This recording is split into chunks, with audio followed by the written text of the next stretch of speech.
people that say I'm very damaging towards 18-year-olds and stuff, they're actually more intelligent than these people making the TikToks, because they know I'm not walking down the street and I'm grabbing them out of school or universities. Before we continue, you are probably not eating enough fruit and vegetables, and you know it, and this is going to help. Good news, AG1. Harm, but so a concrete... Modern wisdom. So a concrete example of, not causing this.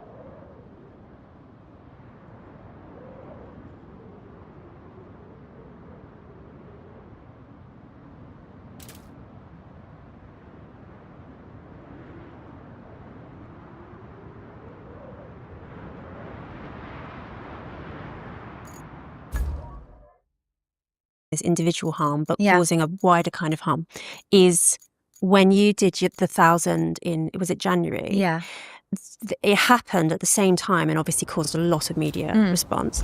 At the same time that grooming gangs were back in the news because of Elon Musk talking about it primarily, and then there was the wrangling over whether there should be an inquiry and all this kind of stuff. And some people pointed out at the time it was not deliberate on your part. Yeah. But what it contributed to, you being in the news, was this sense that British women are sluts. And that obviously fed into this whole discussion around grooming gangs and the feeling that the girls have been asking for it. Well, we have this sexually liberated culture. That's obviously the really unsympathetic view that's taken towards the victims of these gangs. Do you feel like you end up feeding into that view of what British women are like? No, because I don't know how many women are in the UK, but there's a lot more than one. I'm one person out of millions. But you have this massive international reputation. For sure, but I also get told all the time how it's not normal. So there's no part of me that believes I'm to blame if UK people are being called sluts. Because I'm one person, I say, look, this is what I consent to, this is what I enjoy. Every single woman is so different. I even do hundreds of TikToks saying how lazy women are and how much they don't want to give blowjobs. So I highlight the fact they're not sluts. They're quite the opposite. I suppose that's true. Yeah. Yeah. But yeah, it is.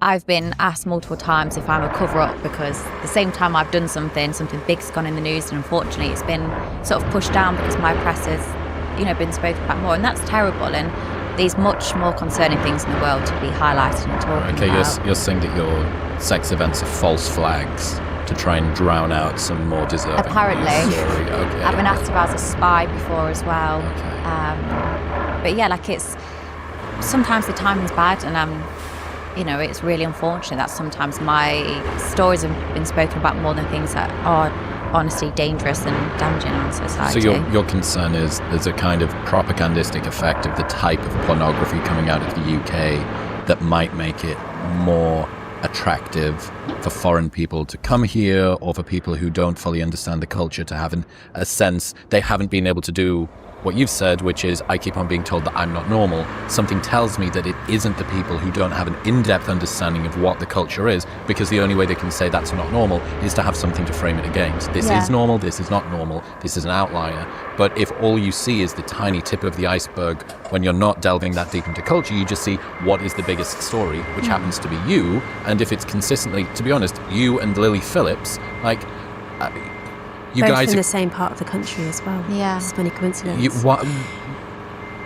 Is that a genuine concern? I'm not the only person to notice that. The nature of porn is it's mostly produced in the West, and it mostly features white women and also East Asian women, but that's overwhelmingly. And I think that one of the things that does end up happening is men in other cultures watch porn. Everyone has a smartphone, everyone can see it, and they get the impression that this is what white women are like. And I know just personally, having travelled to parts of the world where you get the most pornographic style of sexual harassment is what I've noticed. I remember going to Morocco with a female friend, and we got so much lesbian porn related comments from the men, and I just thought, you're watching Western porn, aren't you? And in your head, this is what white women are like. White woman equals porn star. Yeah, and it ends up being racist propaganda. Inadvertently, no one's designing it that way, but that is how it functions in terms of how it affects men's views of what women are like. Yeah, I think there's definitely a bigger picture at times. And I honestly, I'm not that knowledgeable. I'm not that educated on stuff that's going off in the world or things which, you know, people can escalate and blame me for. Like, I really am a very simple girl. I have sex, I enjoy it, I film it, I post it, and I live my life. And I'd say all the time, I'm very selfish. I'm not too concerned about what's going off in the world. And that can be very bad. But I also think even if I was to sit here and really care, I'm not going to make a difference. Presumably you wouldn't want what you're doing to be criminalised, because that's what you could say. You know, you're just in it for yourself, fine. But maybe there's a responsibility on governments to say, actually, this is so bad for like the social fabric that we need to ban OnlyFans, ban the events. I mean, I know obviously you've come into conflict with OnlyFans about some of your events. Yeah. If you was to ban it, they're then going to go to other websites. Sex, porn has always been there. So we're very naive to think if we banned OnlyFans and Fansly that these issues are going to stop. You're just going to go to other platforms which don't have as many restrictions. At least with the platforms like Fansly, you have to upload that many consent forms. It's a very strict process. If you're going to go to these other websites and the dark web and all these other places, you don't know what age that person is. You don't know about the consent situation or, you know, if someone's forced them to be there. But with the other platforms, it is not always safe, but especially from my side, it is a very safe environment. Although one of the things we've learnt from the Online Harms Act coming in recently is actually that now men in Britain have to jump this kind of ID hurdle to get access to and women porn. too. Yeah, sorry. British citizens now have to jump this ID hurdle. It means that actually the traffic age has dropped. restriction. Yeah, so you have to show your driving license or something and obviously a lot of people don't want to give, say, Pornhub. It's scary. But what it's led to is actually a massive drop in porn consumption. Yeah, it was 47% on Pornhub. So that does actually show that this is elastic. It's not like men are always going to seek out like a fixed quantity of porn. The frictionlessness is going to cause how much people access it. Yeah, and if it's harder to access porn, people will watch less of it. So I think the idea that like this is just, I agree to some extent that this is an inevitability, and even, you know, Roman wall murals featured pornography, and, you know, this is like a human eternal thing. But that doesn't mean that what you do is always going to happen when, you know, like it is possible for governments to crack down on this. Yeah, it is. But I think, I mean, sex workers have helped reduce rape rates. Have they? Do Yes. you know? I know people always say that. It's kind of like, I guess it could intuitively make sense. But it does assume that the only reason men rape is because of sexual frustration. No, there's obviously so many reasons, and, you know, I'm not intelligent enough to name every single one, but having sex workers and having content available does help a lot of women and make it a lot safer. But with like porn rates dropping, there might be 20% that no longer watch porn because they don't upload their ID and they don't want the inconvenience of it, and it's a bit of a headache. But there's still going to be a massive percentage of that are now just going elsewhere. They're going to other websites and other platforms. And it goes back to those platforms aren't as controlled and they're not as safe. And not just that, like, education on sex should be a much bigger thing across all ages. I think that the idea that, so another example, I think, which challenges this idea, which is a common idea, that men are always going to do this, that they're always going to find a way. If they don't find it the safe way, they'll find the unsafe way, is surveys done, I can't think of the numbers off the top of my head, but surveys done of countries which have different models in relation to like street prostitution. So some countries that have the Nordic model, which criminalises the punters, and some countries which have decriminalised or legalised systems, can often have, like, neighbouring countries, very similar cultures, can have really dissimilar rates of men who say that they've bought sex, like a big gap in the proportion of men who say that they've bought sex. And in cultures where it's completely legalised and normalised, it's common for, say, men to go to a brothel for a stag do, things like that. Whereas in countries where that's not legal, men just stop doing that. It doesn't mean they completely stop watching porn, they completely stop buying sex, but there is a culture change. People do start thinking that it's less acceptable. Do you know if there's a correlation in those countries between sexual assault? Not to my knowledge. I mean, this is a hard thing to study, and this is always, and I've always said that because obviously I'm critical of porn, right? And I've always said, actually, the strongest argument against my position, which people do occasionally put to me, is if you could absolutely prove that the existence of porn reduced rape, for me, that would be the most compelling reason to not condemn porn. 100%. I think it would be the complete opposite.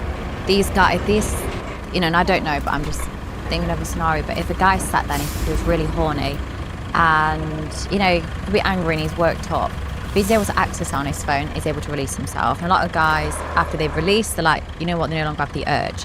If they're getting themselves worked up, they're not able to access content, it's difficult to say where that might lead to. The problem is that sometimes men who might start off having relatively normal sexual desires, or maybe their desires are a little bit weird or aggressive or whatever, but they're within the normal bounds, what porn can do, because obviously porn offers every possible imaginable variety of fetish, everything, is that they can start using the weirder stuff, or maybe the more violent stuff, or whatever, and they develop a taste for it, and it's like they double down their taste. This is Mary's law of fap entropy. Right.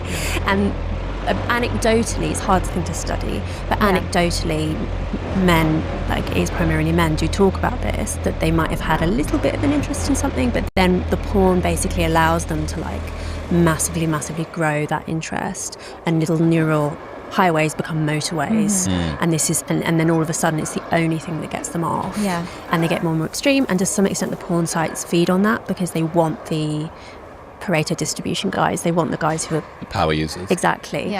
And I mean, that's not, I guess, quite as true with your stuff, because it's not like, well, I mean, is it fetish material, do you think?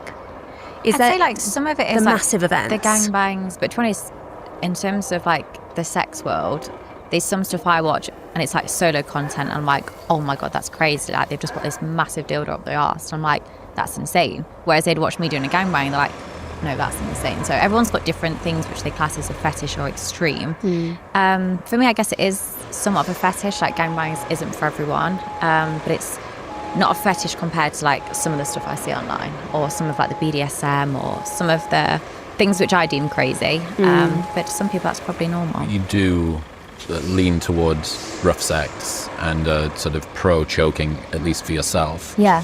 Louise, I know that you've done work in the past around a particular loophole with regards to BDSM choking killings. Yeah, so I used to work for a campaign group. I'm only not working for it now only because we like succeeded in our goal, which was to change the law. But there was a period where it was increasingly common for women to get killed by men, and then the men would claim that they'd consented to whatever had caused their death. So to say that, oh, I accidentally strangled her to death, but she did consent. And this was becoming more and more common as a defence tactic. And so men were often getting really short manslaughter sentences, when actually it could very well have been that actually this was just straightforward domestic violence. You had no way of knowing that this woman had consented to anything. I'd say the police, though, is not, I wouldn't say that's purely porn's fault. I'd say a lot of that's the police. Like, they wouldn't just be, if there's a massive domestic violence, I know some guys could just lose it and kill their partners, but if that was the case, it was probably a build-up. There's probably additional bruises, text messages, phone calls, other things which could say, it wasn't purely because they'd watched rough porn. I think domestic violence, there's a lot of other reasons, and a lot more realistic reasons. And I think often there were failures happening at every stage, and often different police or judges or juries were quite credulous, and they didn't take seriously the alternative hypothesis. For sure. But I think it was a clear example. It's still an issue in other countries. Thankfully, since the law changed, we actually haven't really had, I don't think we've had any men attempting this defence tactic. But it was evidence, I think, of when rough sex and choking is normalised, all of a sudden you have juries who a generation ago would never have known anything about this. It would have been like a really weird, outside of their realm of experience thing, suddenly thinking, oh yeah, that's plausible. Like, I know that all the Zoomer girls love being choked nowadays. For sure. I guess it makes sense that this would be the case. And I think that's a good example of how you can look at this just on an individual level and say, well, I'm consenting, therefore that's fine. But it can scale to having really destructive cultural consequences. I do think trying to sort of, as I am sitting in the middle here and hearing in a world that pedestalizes radical responsibility, personal accountability, freedom, all that stuff, it is tough to come up with a first order pushback to everyone's consenting, this is all allowed. That does seem to me to hold quite a bit of water, which is what happens when you start to move culture. What happens when guys start to think, well, Bonnie Blue likes it and she's the most famous porn star in the UK, and then you get to a situation where I do imagine that girls could be traumatized by guys dudes are nervous in the bedroom and they want to try and perform in a way that they think is going to make them attractive and masculine, and I'm going to do the thing. You go, it shouldn't have been that, like it wasn't that thing wasn't the thing you should have been doing. And that influence, that sexual culture influence, the reason that we don't tend to typically talk about it is that we don't try on sexual tactics the same way as we see somebody in a cool pair of cargo pants. That has only been a very recent invention, that you would even be able to, maybe your uncle that was kind of a little bit like chill would have said, oh, well, you can do this in the bedroom, whatever, and that's it. It wouldn't, maybe your older brother, perhaps, I guess, but even that's a bit weird. So this world of sex, technique, influence and trends, I have to assume kind of really it's an internet phenomenon. It didn't exist previously, and you are going to be contributing to that. See, I disagree. I think the reason is, like, the porn I make, the consent is discussed on camera. When I'm talking about being choked, I always say, hey, can you choke me like this? Actually, can you do it a bit looser? And I've said from the start, some of these guys, when I started doing 18-year-old content, would come to me and do just that. They'd want to perform, they'd want to go really rough, and they'd slap and choke me. I'm like, well, hold on a second, you're actually hurting me now. I'm confident enough to speak up to say, hey, like just how guys try and perform and really impress the girls, sometimes a lot of girls will just take it because they want to impress the guy as well, make out they can take it. That's it. And there's so many anecdotal examples I've heard of girls who don't have your confidence and don't feel able to be assertive in that way. For sure. And they'll have some guy choke them and they find it terrifying. Particularly if it's someone you don't really know. You're like, is this guy going to murder me? Yeah, but they think, oh, I'm going to go along with it because it looks sexy, or the guy thinks it's attractive. And I always say, like, in porn, that's never discussed, and I do think that should change. It should be, look, in this video, when you like watch Americans Got Talent or Britain's Got Talent, it's like, don't try this at home, or this is done by an expert. Pornhub or other platforms should say, look, within this content, there's extreme, the choking is done in a safe environment, and it's consent discussed before. Jackass, this program contains strobe lighting effects. Jackass. Right, yeah. But how many teenage boys did try what was on Jackass, right? Like everybody in my school. For sure. Despite saying this was done by trained professionals, do not try. But at least you sort of know, because some of these people that watch porn, they're not intelligent, or they don't know, or they've gone from sex education at school, which middle-aged teacher, not been laid, and you think, I'm not listening to anything you say. You might have had a quick chat with your parents, maybe your uncle or a brother has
mentioned a few techniques.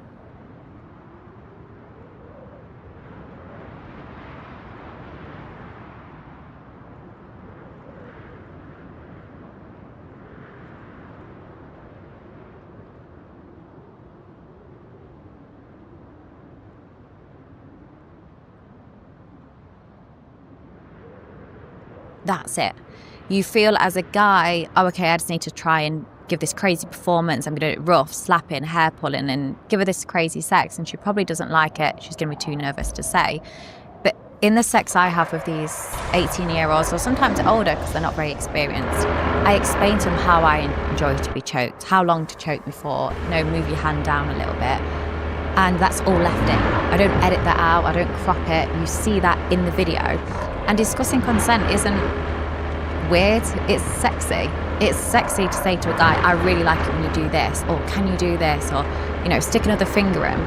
Whereas most porn, it looks like this most perfect art performance. And when I used to do porn, I used to do that. I used to edit out all the bits where I've had to stop and get some extra lube, or I've had to switch positions, because I thought it needed to look perfect and look like everyone else's porn. And then I realised when I started sleeping with 18-year-olds how damaging that is. Even in terms of the fact I only slept with body shapes that don't have had perfect abs and big dicks, because that was what's, in the porn industry. Then when I realised how, I guess, lack of information is shared with these people, I was like, I'm going to keep all that in. It's not unsexy to not know how to pull hair or how to choke properly, or the fact you can't get hard, or the fact you finish really quickly, but it's made to seem unattractive because it's always cropped out and we don't talk about it. Would you ban that type of porn? The really fake style? No, but it should just come with their disclaimer. It's like a movie. If you wanted to learn how to drive a car, you don't watch Fast and Furious to learn. Yeah. And it's also not damaging to watch that. But who's going to make it have a disclaimer? Like, do you think the porn industry should be regulated? Or do you think it should be For sure, I think a lot of it is. There's a lot of content I would like to do and I can't do because they're saying it doesn't agree. What, like? I'd love to be, I wanted to be tied up in a glass box. And petting zoo. Yes. And I loved the idea. I was consenting to it. Everyone that would have turned up would have been understood my restrictions, my yeses, my nos. And that's another big thing as well. Yes and no's are discussed before you start a professional porn shoot. You go through you have a sheet and it has every single thing you could imagine. Like fingering, hair pulling, slapping, and you go through that. That's never shown. You only see the end result. You see the perfect edited part. Whereas with my content, it's very different. It's very, very consensual. And yes, there is choking, but it's spoke about during it. I think porn should have restrictions, and it should be told, hey, this was done by a professional, consent was discussed off camera. So then when these young guys are watching it and they go to have sex with another 18-year-old girl that's probably not that confident and going to speak up, in the back of their head, they sort of know the porn they watched did discuss consent and they discussed each other's limits. A quick aside, you've probably heard experts like Dr. Rhonda Patrick talk about the benefits of omega-3s. They support brain reduction.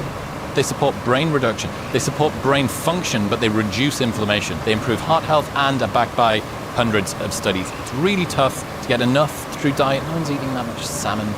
Come on. And with Momentous, you're getting the highest quality omega-3s on the market. They're NSF certified for sport and they're tested for heavy metals and purity. Huge deal if you're getting anything that is seafood supplement related, which is why Momentous is unparalleled when it comes to rigorous third-party testing. What you read on the label is what's in the product and absolutely nothing else. Best of all, they've got a 30-day money-back guarantee, so you can buy it, try it. There's 60 capsules. You take 2 per day. You can take this entire bottle, and if you don't love it, they'll just give you your money back. So it's risk-free. And they ship internationally. Right now, you can get 35% off your first subscription and that 30-day money-back guarantee by going to the link in the description below or heading to livemomentous.com/modernwisdom and using the code modernwisdom at checkout. That's livemomentous.com/modernwisdom and modernwisdom at checkout.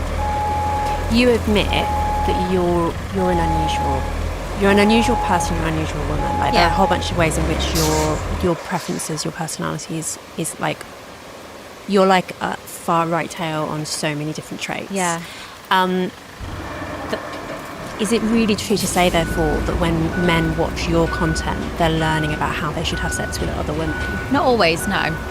Like my porn really varies. Like I've still done some of the cliche, I've had sex with my personal trainer and I've tripped and suddenly I'm having sex. Like I still do some of the cliche porn, but a lot of my content isn't that.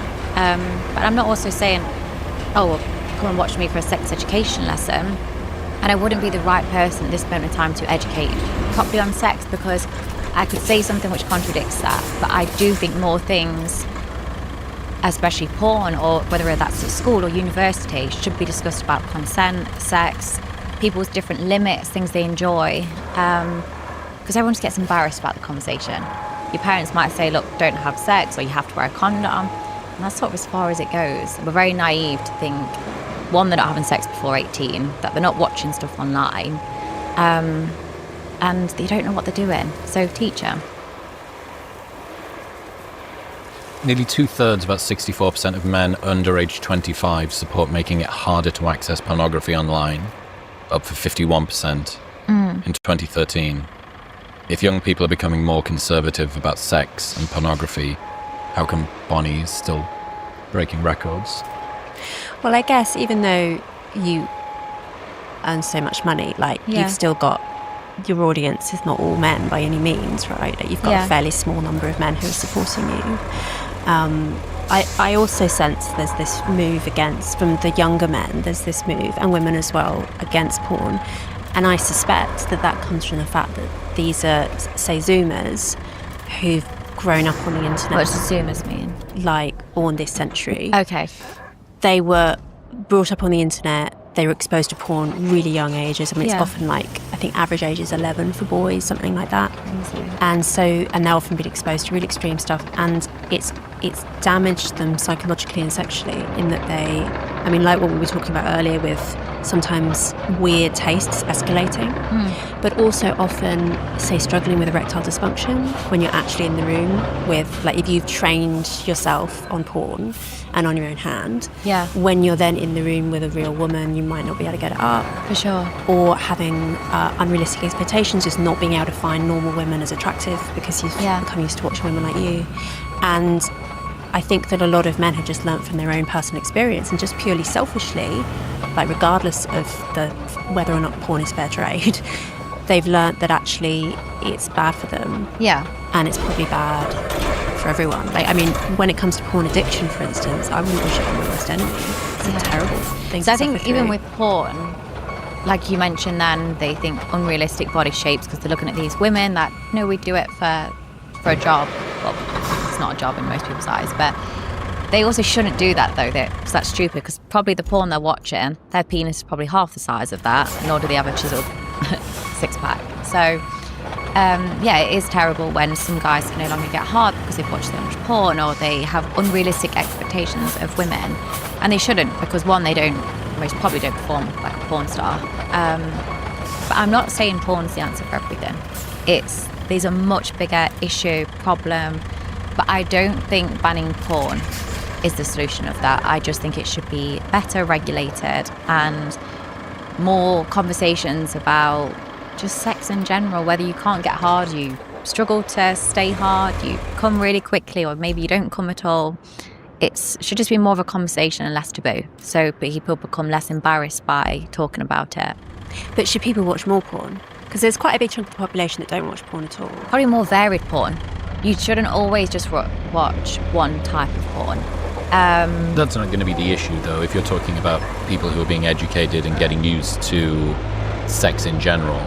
A power user, or even a normal user of porn, I'm not convinced that they need a varied diet. What we're talking about is like one big group of people who don't use porn at all, and then this other group of people some of whom continue to use it healthily, and then some of whom sort of tumble down these darker rabbit holes. You could say that with anything. Alcohol, chocolate. Like, you can't summarize what one person can do. I could easily have a couple of drinks and stop. Another person can't do that. They're going to finish the whole bar. Or gambling might be a good comparison, because obviously gambling is legal in this country, but we know that it hasn't always been. There's been periods where it's been banned, and there are certain things which are banned, like the really sort of predatory end of the gambling industry. And we know that things like the apps can be really addictive, and people ruin their lives gambling. Like, they'll lose the family home, their marriages will break down, everything.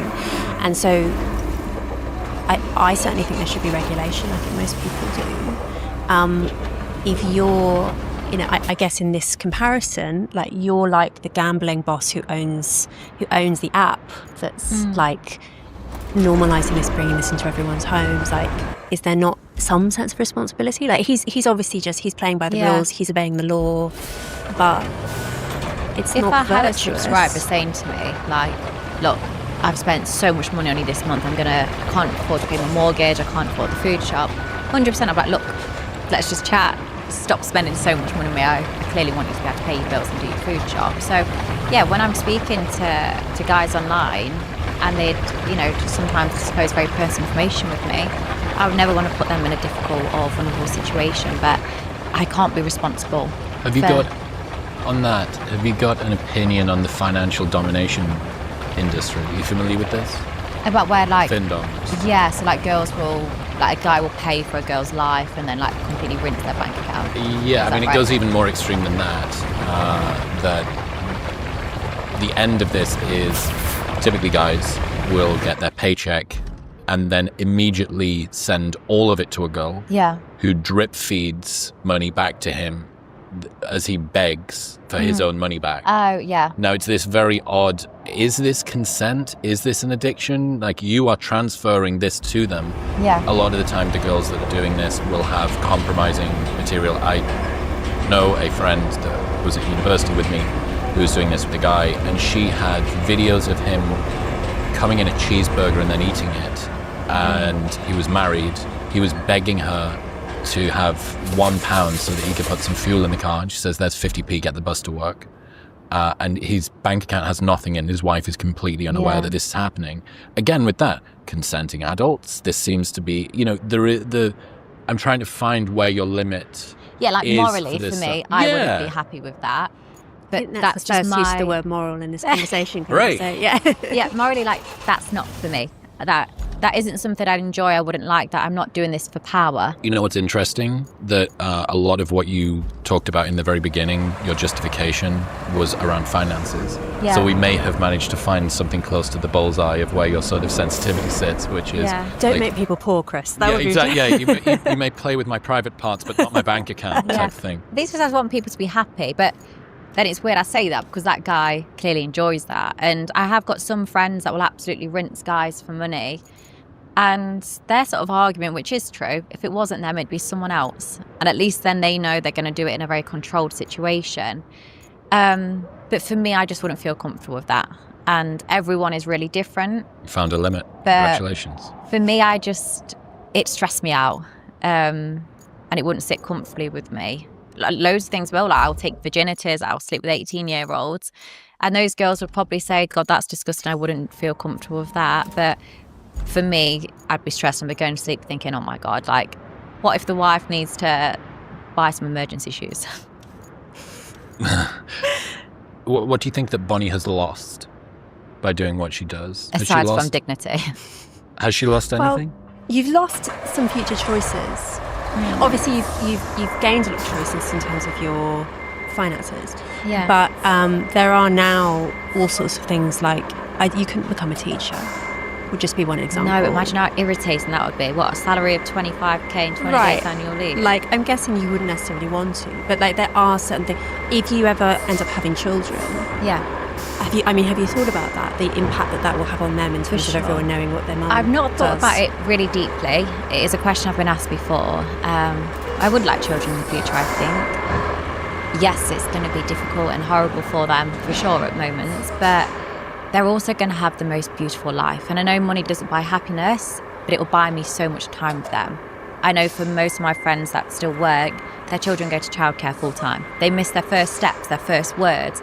They can't be there for all their school holidays. They only go on one quality holiday a year. And for some people, that's fine. But if I'm lucky enough to have children, I'll be able to take them around the world. They will be able to... Will you be a stay-at-home mum? Yeah. I'd be more than happy to be a stay-at-home mum. OnlyFans to Tradwife pipeline. For sure. Yeah.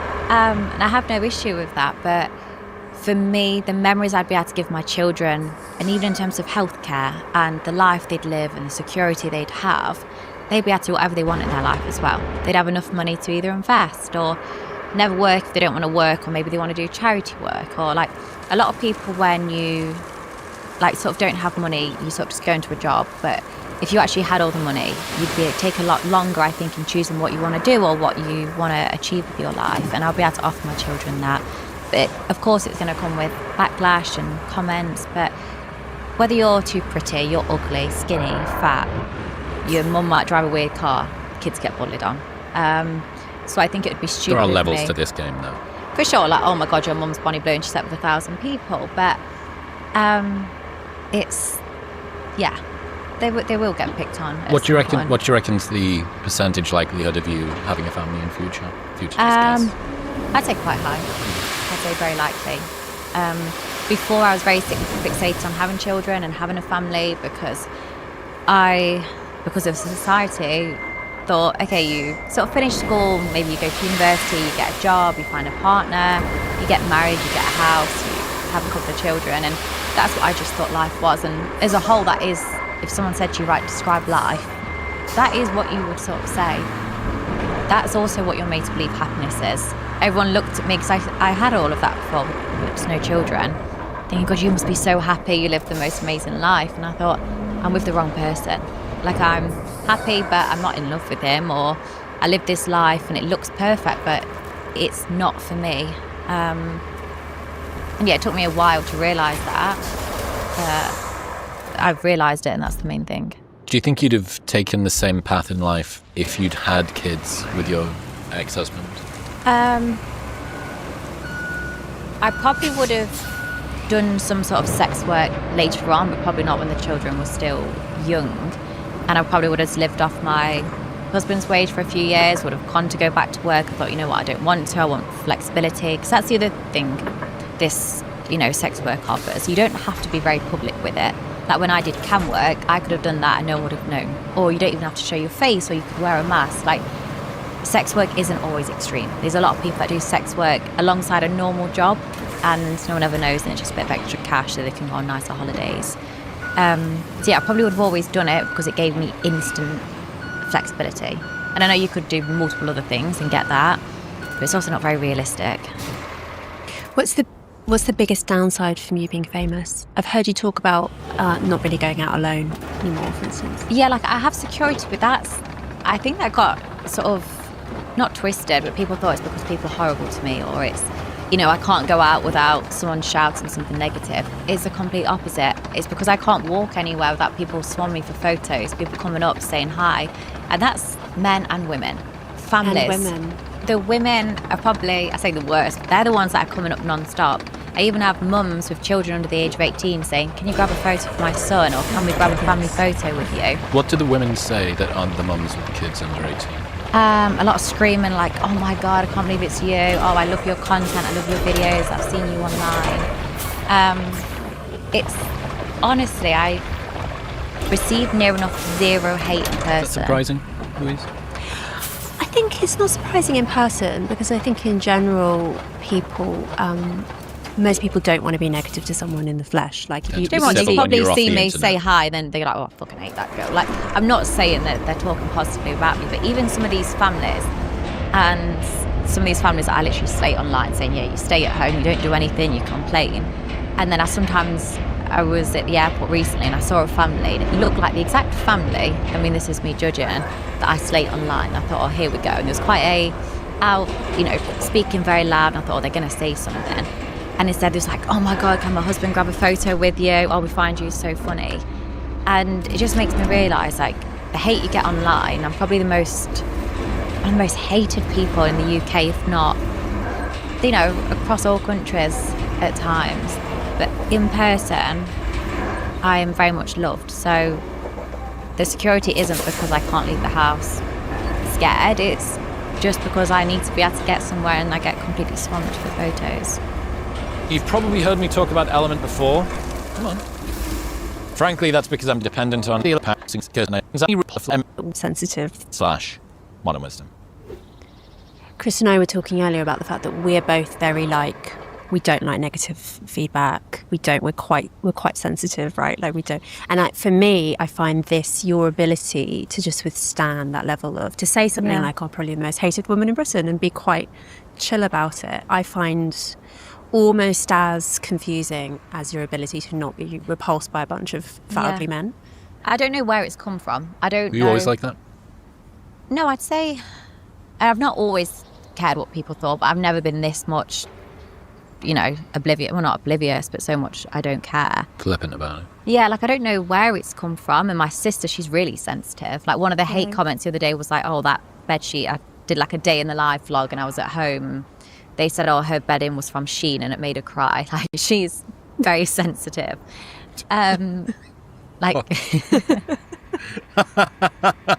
She really likes that bedding. Okay. But yeah, I'm just not bothered. I think it's because I know I'm happy. I know everyone I sort of work with, speak with are happy. So I'm like, why am I bothered about hate comments? And one of the biggest comments I get is that, oh, I'm actually 47. And I think, how am I going to be bothered about you judging my age? Or recently went viral that I'm apparently transgender. And all these hate comments are just completely made up. And I find it more amusing than I do hurtful. Do you ever get, I know I personally, the criticisms that I dislike the most are the criticisms that I think are probably true. Like, for sure. When they're ridiculous, I think, or whatever, but when they're a bit close to the bone, they hurt more. Are there ever criticisms you get which do sting a little bit because they're a bit true? I mean, I get called flat-chested and stuff a lot sometimes, and yeah, I have got small boobs, but I'm not bothered by that. I think. Do you have body anxieties? Because obviously you're just like endlessly naked on film. Well, like the top I was meant to wear today was strapless, but I have eczema sometimes on my arms. I was like, oh, actually, I don't fancy wearing that today. It's like I clearly do care, but not to the point where I used to. Like when I first moved to Australia, I actually wore a lot of oversized T-shirts. I didn't always want to go to the beach. I felt quite insecure and I was sort of bothered. Yet when I started this job, and bear in mind when I did that, no one cared what I looked like. No one was giving me hate. No one was saying anything. Yet when I started this job, even though I started receiving hundreds and hundreds of hate comments, I became more confident than ever because the positive for me outweighed every negative comment. You are aware that that's very non-typical for humans, right? That we remember the criticisms and forget the compliments. We have a negativity bias. And it seems like you've managed to do some sort of Gryffindor only drinks in that which makes it stronger thing. Yeah. And yeah, like Brazilian Jiu-Jitsu, what for most people would be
a catastrophic amount of criticism. Yeah. Do you think you get more hate than love? Online, yes, for sure. In person, completely different. But it depends what platform you go on. Like my Twitter's very positive. But if you go on like TikTok, especially like my backup accounts or my main accounts is very positive. But you go on my additional accounts, they're very negative. So it really depends what you're sort of clicking on. But there's not many things I want people to take away from me, but it's just don't care. Don't live your life by judgment. And it's like when you went to school, I don't know if you ever fell out with your friends or you was like, oh my God, my friend isn't at school today, I'm going to be sat by myself at lunch. And your parents are like, look, just don't care what people think, or you're just at school, it doesn't matter. And then you come away from school and you realise how silly you was to a certain degree for caring about what people thought about you at school and if they thought you was popular or not in the popular group. Yeah, even though you realise looking back that was silly to care then, you then suddenly care about what your colleagues think about you at work.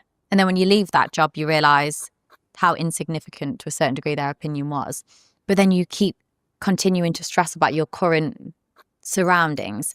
But I don't care. And that is genuinely, I think, one of the best things about me is I'm not, I am sensitive, but I'm not sensitive to the point of, I'm aware that I'm never going to look back on my life and go, I wish I cared less about what people thought about me. I'm already in that mindset. And for most people, they can't do that. They're worried about what their colleagues think or what the family think or what someone they went to school with is going to say about their new car or their job they're in. I mean, it's such a natural human instinct, though, to care about your peer group and about. I mean, something that I've often said is that there are various ways in which men and women are different from one another psychologically and personality-wise and stuff. And even though there are obviously individual outliers, there are quite big average differences. And so, for instance, women are less keen on casual sex than men are on average. Yeah. And that means that a culture of casual sex is, on balance, going to be worse for women and better for men. I think because men focus so much on them a lot of the time in the bedroom. You know, if it's a one-night stand, they're just thinking, I think because men physically come as well. Yeah. It's sort of so focused on on them. And a lot of women, like, especially myself when I first started, I didn't feel confident enough to speak up, to be like, actually, can you do it a bit softer? Can you, go a little bit to the left? It's partly that. It's also partly that actually most women do not fancy, like really do not fancy the vast majority of men. Yeah. Like they do not want to have sex with the vast majority of men. Their threshold is really high in terms of who they're willing to sleep with. And you're, of course, not like that, as we've discussed. But I've always said, like, I don't think that our current sexual culture is, on balance, very good for women in general. Yeah. But that I believe that there surely is, like, some unicorn woman out there who is perfectly suited to the sex industry. And I think maybe you're it. Like, I think you've got every trait necessary in order to withstand it and do well by it. I guess the problem is not everyone... You have to spend a long time talking to you to realise that that's true and to realise quite how unusual you are. And so I feel bad when other sex workers try and, like, either do the same or think, God, for me to be a successful sex worker, I need to do that. And well, that really like isn't Lily the Phillips, case. right? Who I think we all agree is suffering from this, actually. You're a real 1 in maybe 7 million. You are kind of like the LeBron James of sociosexuality and discussed sensitivity. So if I ever find a boyfriend, I'll have to tell him I'm 1 in 7 million. 7 billion. 7 billion. Yeah. But I mean, you do get quite a lot of backlash from people within the porn industry, right? Oh yeah, most of them hate me. Yeah, why do they hate you? Yeah, one, I've made their fake fuck of fan content so irrelevant. They used to think, faking I've had sex with one stranger was going to be the biggest thing of their career. And I've sort of just highlighted, one, it was fake, and second of all, I'll do 1,000, shut up about your one. But they just say some of them have said I promote rape culture, that it's dangerous, it's making their subscribers ask for more extreme content. And I get that, and I do feel sorry for them, but if things are changing or your subscribers are no longer interested in you, that's not my fault. That's a you problem. Like, you can't blame me for everything. I mean, it is difficult. Okay. It looks like there's a problem with the dam's water gate. We can't lift it because there's debris in the way. And even if there was no debris, there's still no power. But we can clear out the debris and bring over the backup generator. Also, you don't have to do this, but it would make it easier for all of us if you flexed your muscle around here a bit. All you need to do is fill the sand pit and repair the road sections. Then, plan a route for our convoy from the tunnel exit base to the dam area.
if you say sex is a resource to be traded like any other, and then capitalist market dynamics get applied to that, which you have stepped into, it is very difficult to say I should not be subject to the same supply, demand, and competition curbs that every other industry is, if you accept that going in.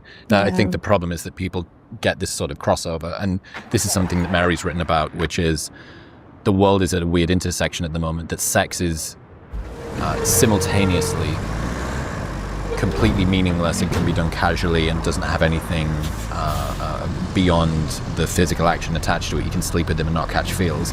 And also, if done incorrectly, can be the single most traumatic event of your life that never changes, that you're never able to recover from.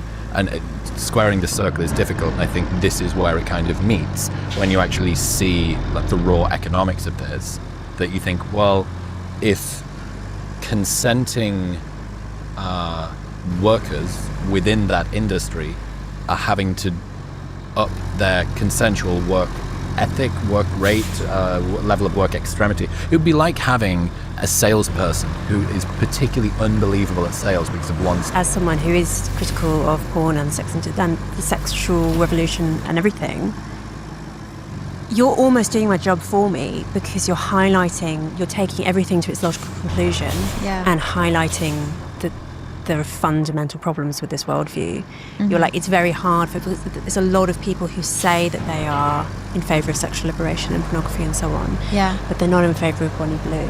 It is the reductio ad absurdum thing for every... So I do think you can be and then see me as too far. Like, I also think that's fine. Like, I'm not saying you could agree with porn and then suddenly you see me and I'm saying you have to agree. Like, you can completely agree with porn and then look at me and think that's too far, and that is okay. Everyone's got their own opinions. It's just when people try to give me facts, I'm like, you're not speaking factual, you're speaking opinion. But yeah, there's many issues with the sort of, I guess, industry, and a lot of content creators say, they're just no longer relevant, and that's my fault. But it's not. I get social media banned all the time. I get new restrictions. I have new issues, and probably more issues than any other sex worker, because I'm so big and so outspoken. I get bans that other content creators don't get, just because they don't have the techniques I do. But I adjust and I change, and that's what you should be doing with any job or any situation you're in. If you're hitting restrictions, work around it, or you change your technique. Are you worried about Bonnie as a mother? I would definitely worry if you were still doing it. Yeah. I mean, certainly, like, bringing hunters into the home. I'm guessing you probably wouldn't do that. No. Like, even now, I never film at home. I always film at a venue. And I have filmed at home before, but I no longer enjoy that. I was like, no, I know what my home is. I want to keep my home, and I want to be able to... What looks like a great spot for a bridge. If a certain driver/hero were in the mood for building one. Hint, hint. Or you could carve out a path through the trees so you can build a road. Ever wanted to be a lumberjack? Now's your big chance. To separate from that. And not that I've ever needed that separation, but I'd always liked the fact if I needed it, I'm not somewhere where I think, you know what, I've just been gangbanged on this sofa. It's a separate place, and I can, if I need a break, I've got the opportunity to have that. You could probably go quite a long way in sort of transforming your identity to protect the kids from the backlash at school. I mean, Bonnie Blue obviously isn't your real name anymore, right? But how are you going to talk to them? How would you talk to them about how you're living, how you've got this amazing house, No idea, but we're a very early age. I know that would be a very young age for them, because whatever age you think your either kids start swearing or they start saying different things at the playgrounds or start watching content, it's probably a lot younger. So it would really depend on the society we're in at that moment in time. Like you said, the current age is 11. That might go even younger. I don't know how the conversation would go, to be honest. I don't know what would be, depends how long, if I'm no longer in the industry, how much is still out there, how much I'm still being spoken about, or how much I would have to disclose. I definitely would want to disclose everything. I'd never want anyone telling my children or surprising them with what I do. I'd want them. We need to deliver the broken components from the pumping station to the machine yard so they can be fixed. And that means building a road south of Sandwing.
them to hear it from me.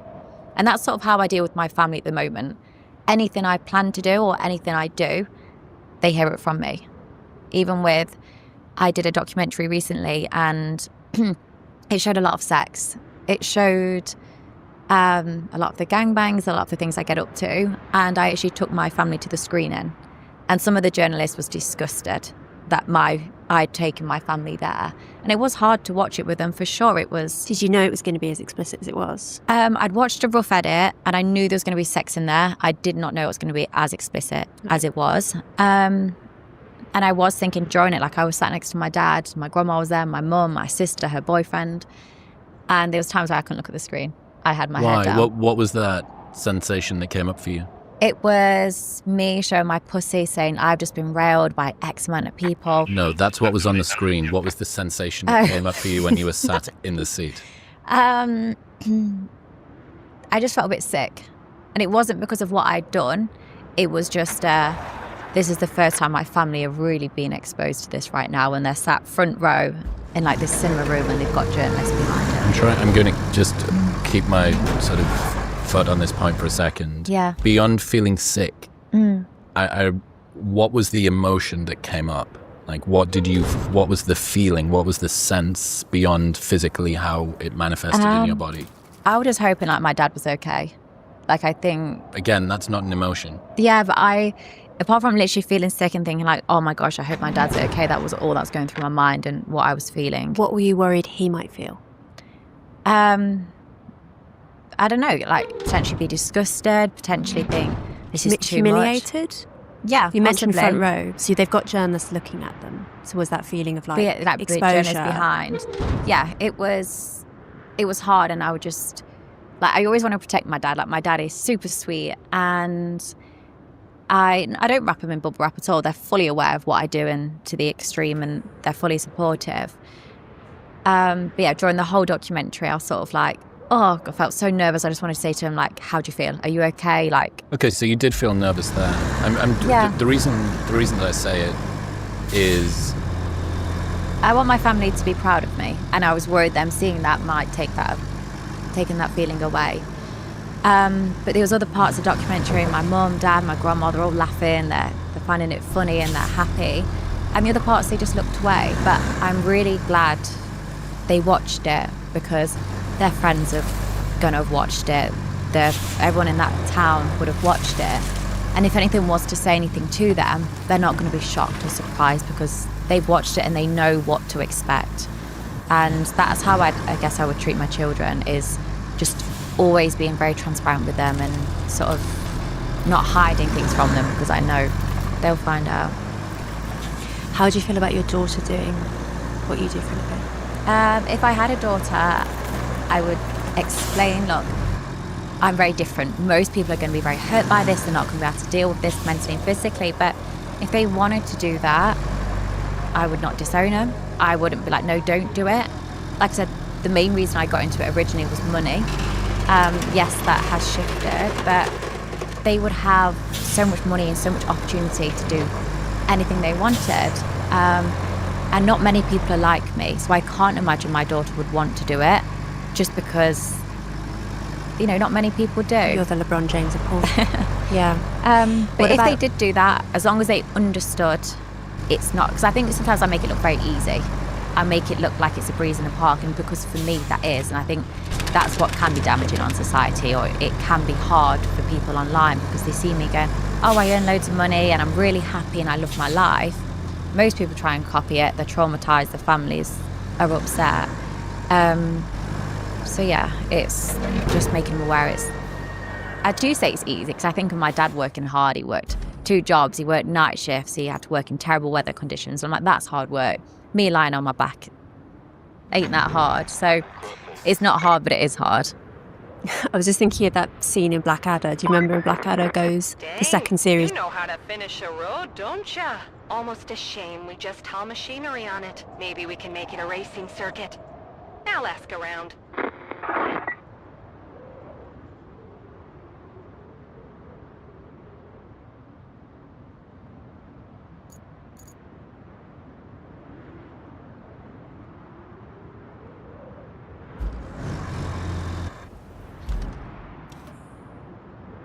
Is the Tudor one, where it starts off with a man who's saying, like, "Oh, daughter, we're so poor, blah, blah, blah." And she says, "Yes, father, I'm going to go to London. I'm going to make my fortune." He says, "No, I want you to go on the game.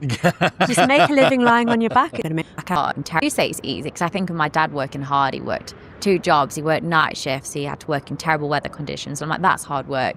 Me lying on my back ain't that hard. So it's not hard, but it is hard.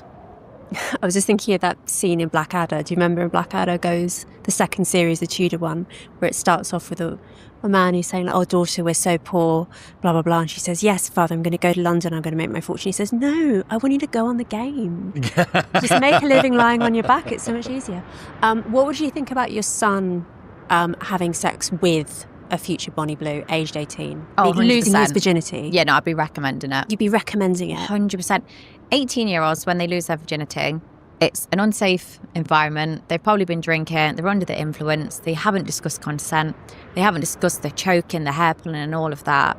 And that could be damaging for him. The next day, it could be the girl comes forward and says, "Look, you hurt me." Or it can just be damaging for them because they're made to feel insecure or they're laughed at for whatever reason. Them being sent to a sex worker is a very safe, controlled environment. Would you worry about your son, because you've said you're an outlier, would you worry about your son contributing to the trauma of that woman? Because most sex workers are not like you, personality-wise. I'd probably want to know who they're going to, because you could also go to a sex worker that's just an escort and they don't do the crazy things I do. Or, like, I mean, every single person is different, and I'd want to help them. Because, yeah, I wouldn't want them to go into someone that absolutely hates it and is doing it purely for the money and they feel traumatized from it. So I'd want to help the guy and make sure they go to a good sex worker. What would you say if your children of either sex, say they became religious and they decided that actually they wanted to wait until marriage to lose their virginity and do it the traditional way? What would you say to that choice? That's fine. Like, I think sometimes it's lovely when people are really religious. I don't have an issue with it. I personally will never be religious. But yeah, if they wanted to, they would. But never say never, Bonnie. That might be the new challenge. I'm burning in this building right now. But it's, yeah, if they became religious, I mean, I can't imagine my children would. But if they did, that's fine. I think those that do, I think, oh my God, that sex you've thought about for about, 25 years is going to be terrible. It isn't going to be good. I remember I think you were quoted in an article saying, "I have never confirmed I was pregnant because I would never, ever lie about pregnancy." Bonnie added, saying that doing so would be a step too far. Yeah. There doesn't seem to be many lines where you would draw and say, this is a step too far. Mm-hmm. With your self-promotion, with the things that you would do, the things that you would say. You've already mentioned I curate my TikTok 10-second hooks to be as annoying to women as possible. Mm-hmm. What is it about pregnancy that's sufficiently sacred that I would never, ever lie about it? Doing so would be a step too far.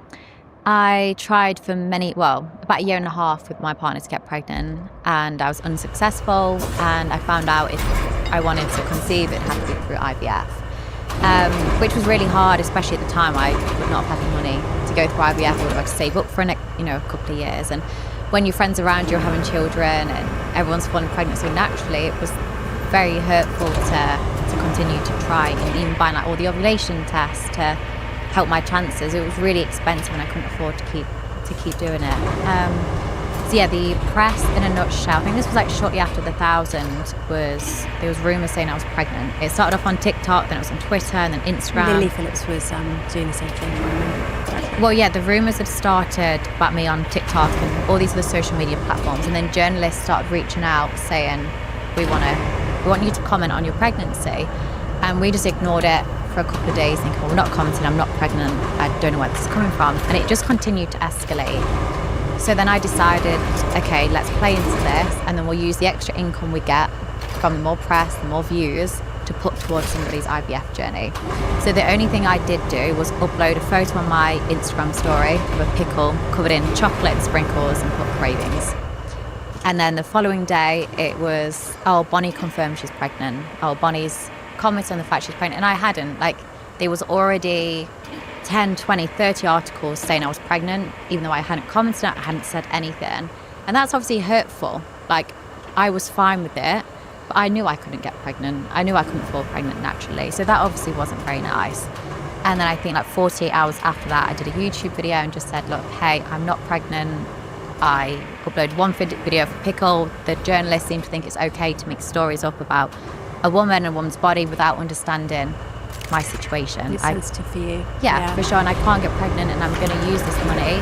And I have paid for 2 people's IVF journeys since then. Do you think, I remember thinking when you did the 1,000, that the most reliable contraception on the market, which is the Marina IUD, it has a 1 in 1,000 failure rate. Right. But I guess if you know that actually you can't conceive naturally, it doesn't cross your mind even. No. I mean, obviously the men wear condoms. It's not impossible. Condoms fail. Yeah, for sure, it's not impossible.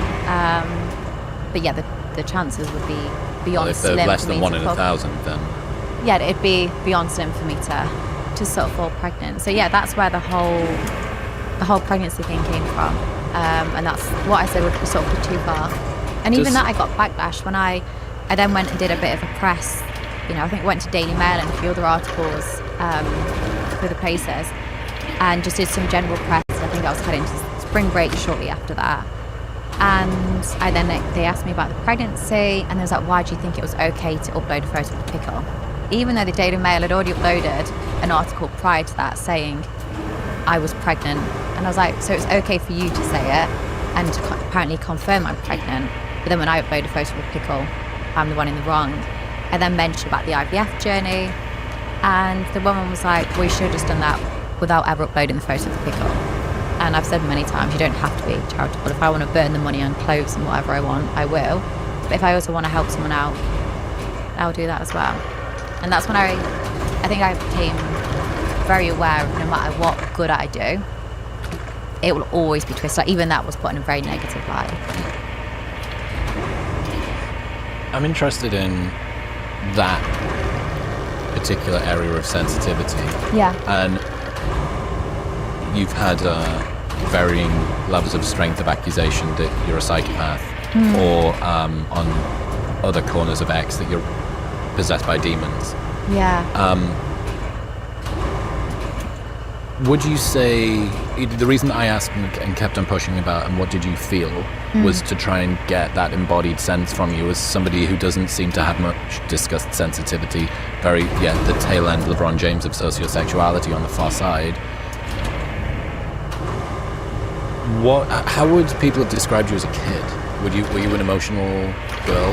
Not emotional in terms of crying loads and like really upset, but I've always been really happy.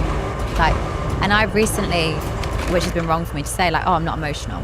But it's because every time I say I'm not emotional, I'm referring to me crying and being upset. And it's because I live a very easy, happy life. So it's very easy for me to sit here and say I'm not emotional, but you're referring to negative emotions. But emotion being happy and smiling and laughing, that's also, so I am emotional. Like, I've had the best sort of 2 weeks of my life, and I continue to have the best days I've ever experienced, and I'm very happy and very smiley. But a lot of the time that's not shown in like podcasts and interviews, because I'm usually being interrogated, I'm being told I'm disgusting, I'm having to defend myself. So of course I'm not going to be sat there smiling and laughing.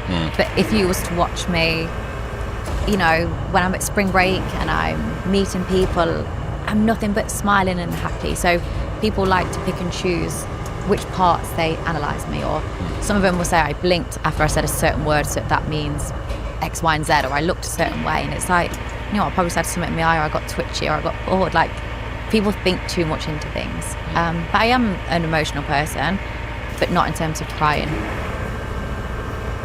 The reason I ask is I wonder how formative those 18 months of trying to get pregnant were.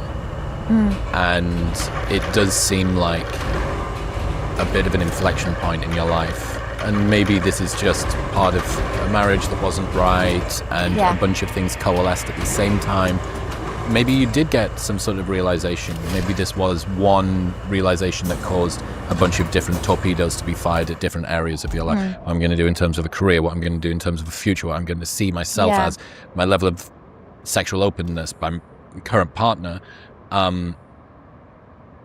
all of that together, plus I would never ever lie about pregnancy, to me showed potentially laid an explanation that, how much of this is the blast radius of fuck, I really wanted kids and it turned out that I couldn't get them, and I'm now coping. Yeah, I completely see that. But if I wanted to be with my ex, I could have been. If I then wanted to pay for IVF, I'm in a situation where I could pay for it myself now. So if it was I was still doing this because I'm trying to pay for IVF or I'm wanting my ex back, I'd completely agree. But I couldn't get the divorce through quicker. And I'm not in a situation at the moment. I don't want children. I was so fixated back then. So I was actually missing happiness in my life. I think I'm, to a certain degree, grateful I didn't fall pregnant, because my life would have been very different. And as much as children bring a lot of happiness, for me, I think I was more doing it because all my friends was. I just got married. Everyone was asking me a lot, including my family, like, when are you going to have children, or when are you going to start a family for yourself? And I think I just started to think, okay, I don't feel overly happy. What's missing? I was children.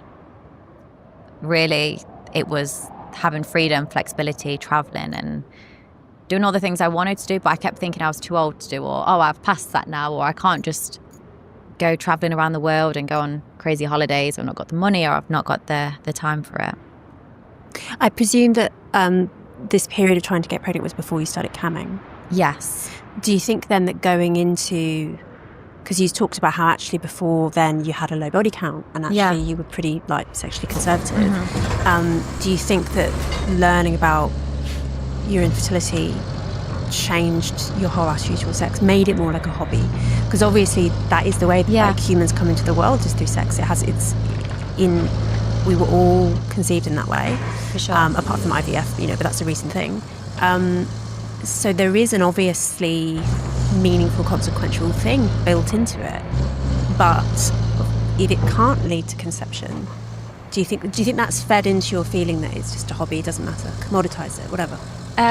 No, completely get where you're coming from, but I was never having sex only on my ovulation days, or I was only having sex on the days I thought I was going to conceive. So sex, even when I wasn't trying to get pregnant, was a hobby with my partner. I did it just for the pleasure. So no, if I was only having sex prior to that, around ovulation, then yeah, I'd completely agree. But I don't think, as much as it was hurtful and it was a very difficult time when I tried to get pregnant, I don't think it's had any knock-on effects. I mean, to a certain degree it has, because it's made me, I guess, more sensitive towards the subject, which is why I'm so strong about I wouldn't lie on it. And it's made me want to help people, because I think it's horrible that so many people try. And some people, they've got 6 kids, they couldn't give a shit, they're not eating properly, they're tramps, and they can still pop out kids. And then there's some people that would offer the most beautiful family and beautiful homes, and they can't unfortunately have children. So I guess it made me more sensitive on the subject, but it's not left me then thinking, I'll do sex as a hobby, or change my opinion on sex. I don't think too deeply on some things. I take things as they are. This made me feel like this. Okay, great. Well, I'm going to deal with it, and then I move on. I don't drag emotions. Ultimate Bayesian update thinker there, just permanently upgrading your worldview. What? Somebody that's dissecting the micro expressions of a porn star, non-typical. Why do you think people are fascinated by the Bonnie Blue question? I think it's because of your outlier status. You're so unusual. I mean, I guess in both senses, that you are almost an outcast as well. Like, you've chosen this. You've chosen to be the most hated woman in Britain, your words. Yeah. And I mean, you've said a few times in this conversation that you're not intelligent. I've heard you say it elsewhere. I think you're actually really intelligent. I am, but on things that, you won't want me on a pub quiz. I'm not good at geography and all of that. And there's loads of things about the world that I probably should know, but I have no interest in. But you're very quick. Yeah, if you was to question me on sex and 18-year-olds, the reason I never... Expert. Yeah, I am. It's because that's what I enjoy, that's what I do each day. But even with that, there's loads I don't know, and I don't pretend to know. I get asked sometimes really intelligent questions, and I think, don't understand half the words you've just used. I don't know what's going off, but I'm never claiming I know everything. I simply don't.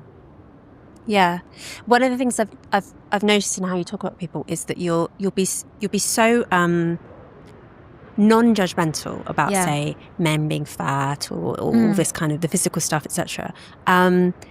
One group though that you are consistently judgmental towards are lazy people. Yeah, people who don't work, benefit scroungers, that kind of, and they're the ones that complain about life the most. And I think, you lazy shit, get off and do something about it.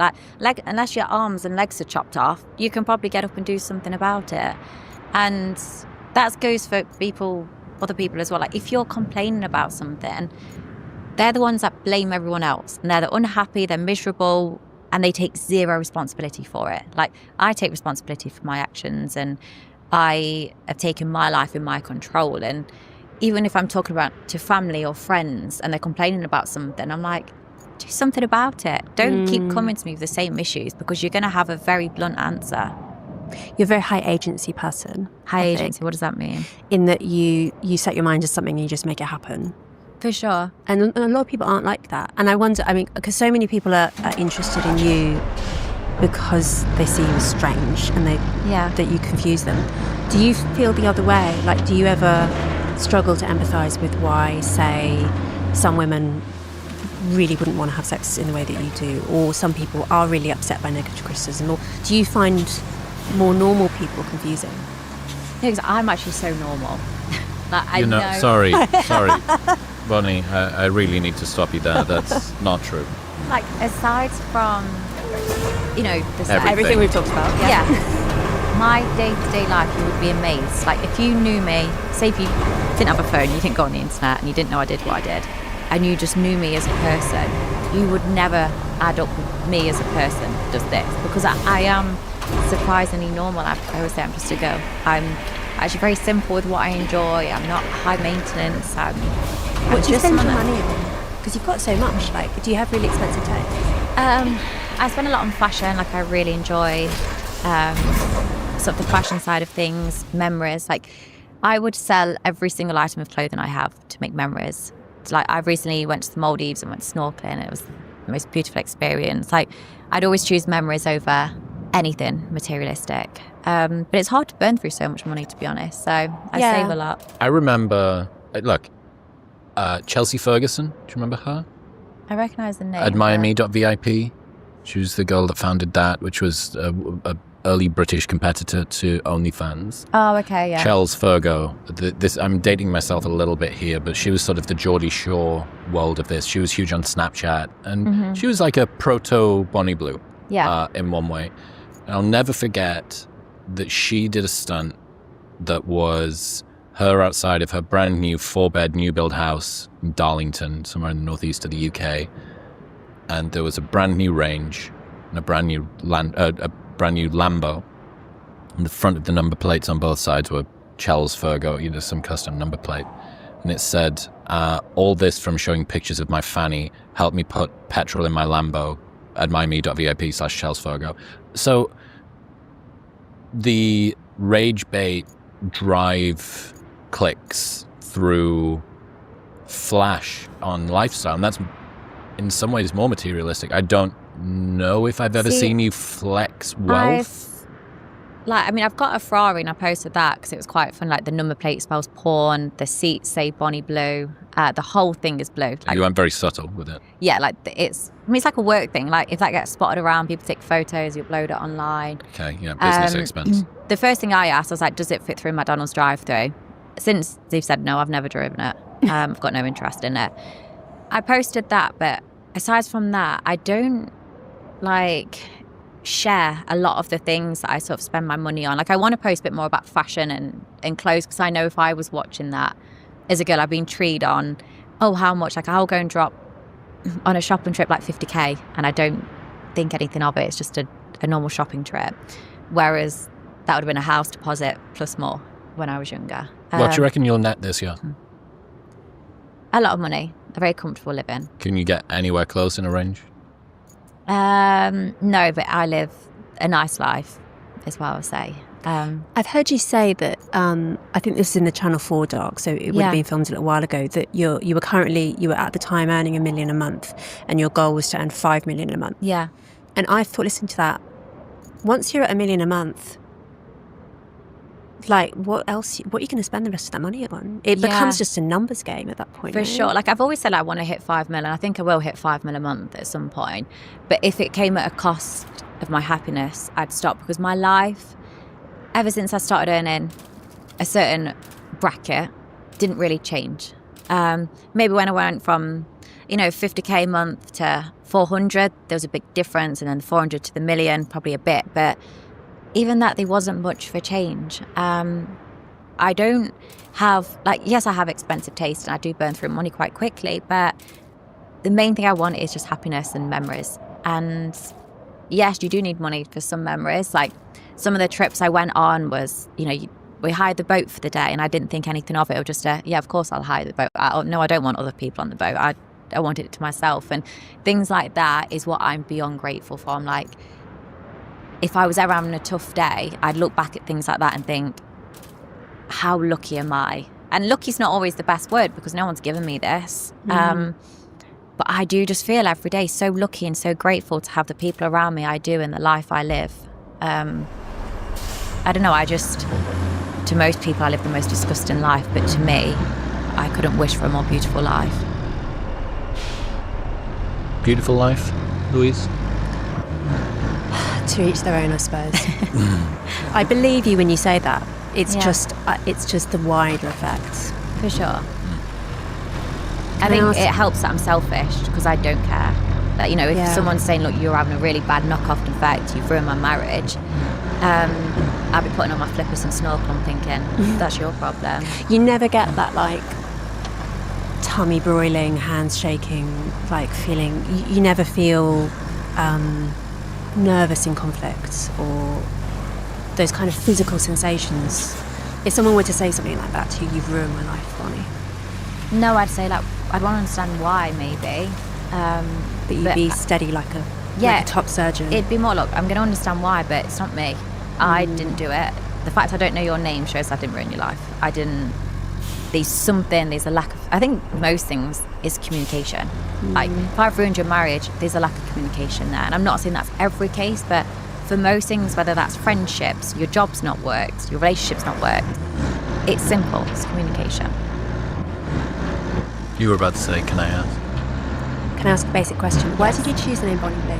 Bonnie's quite an old lady name. I know, yeah. I think it's quite nice. It's quite traditional. I wish I could tell you a really interesting story, but I just Googled porn names, and it was like a porn translator. Not translator. What's the word? Generator. Yeah. And the word Bonnie Blue came up. So I chose Bonnie, and then you chose one from the other side, and it was blue. But I never knew it was going to be like this. I thought I was going to be a cam girl. No one's going to know about it. But I love the name Bonnie Blue now. It's, I guess quite catchy. It's very easy to remember. I love the colour blue. But Bonnie's quite a traditional name. But yeah, it was honestly thought within about 2 minutes, if that. What do you think about people that call you a victim? A victim of what? These videos, I see women all the time on TikTok saying, oh, she was sexually assaulted as a child. Oh, she's been through all this. And I think, you think I'm sick. You're sick. You just found a photo of me on Google from when I'm about 10, 11 years old, and then made up a sex story. You've made up that I've been sexually assaulted. How disturbed are you to do that in your spare time? And the only TikTok I've seen that's really hurt me was a video got uploaded of this woman talking, and in the background was a photo of me and my granddad that passed away, saying, oh, he sexually assaulted me as a child. And I think, why? Why would you ever look at a photo, you've gone out your way to find that, and then make up a story? And apparently I'm the disturbed one. So yeah, it's... Some negative comments do get you. Only that, because that went quite viral. It's when I only just started.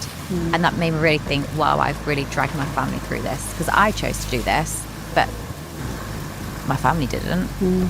Bonnie Blue's victimhood status, Louise? No, I don't think you're a victim. Yeah. I think that most women in the sex industry are, at least to some extent. Like it's a complicated combination. Yeah. I do think that you're really unusual, but there is a problem though, right? With that most people don't know that, they can't tell that. The fact that it can be very difficult to tell at first glance the difference between, say, you and Lily Phillips. Yeah. And you think I'd as say I do. one smiles, one cries.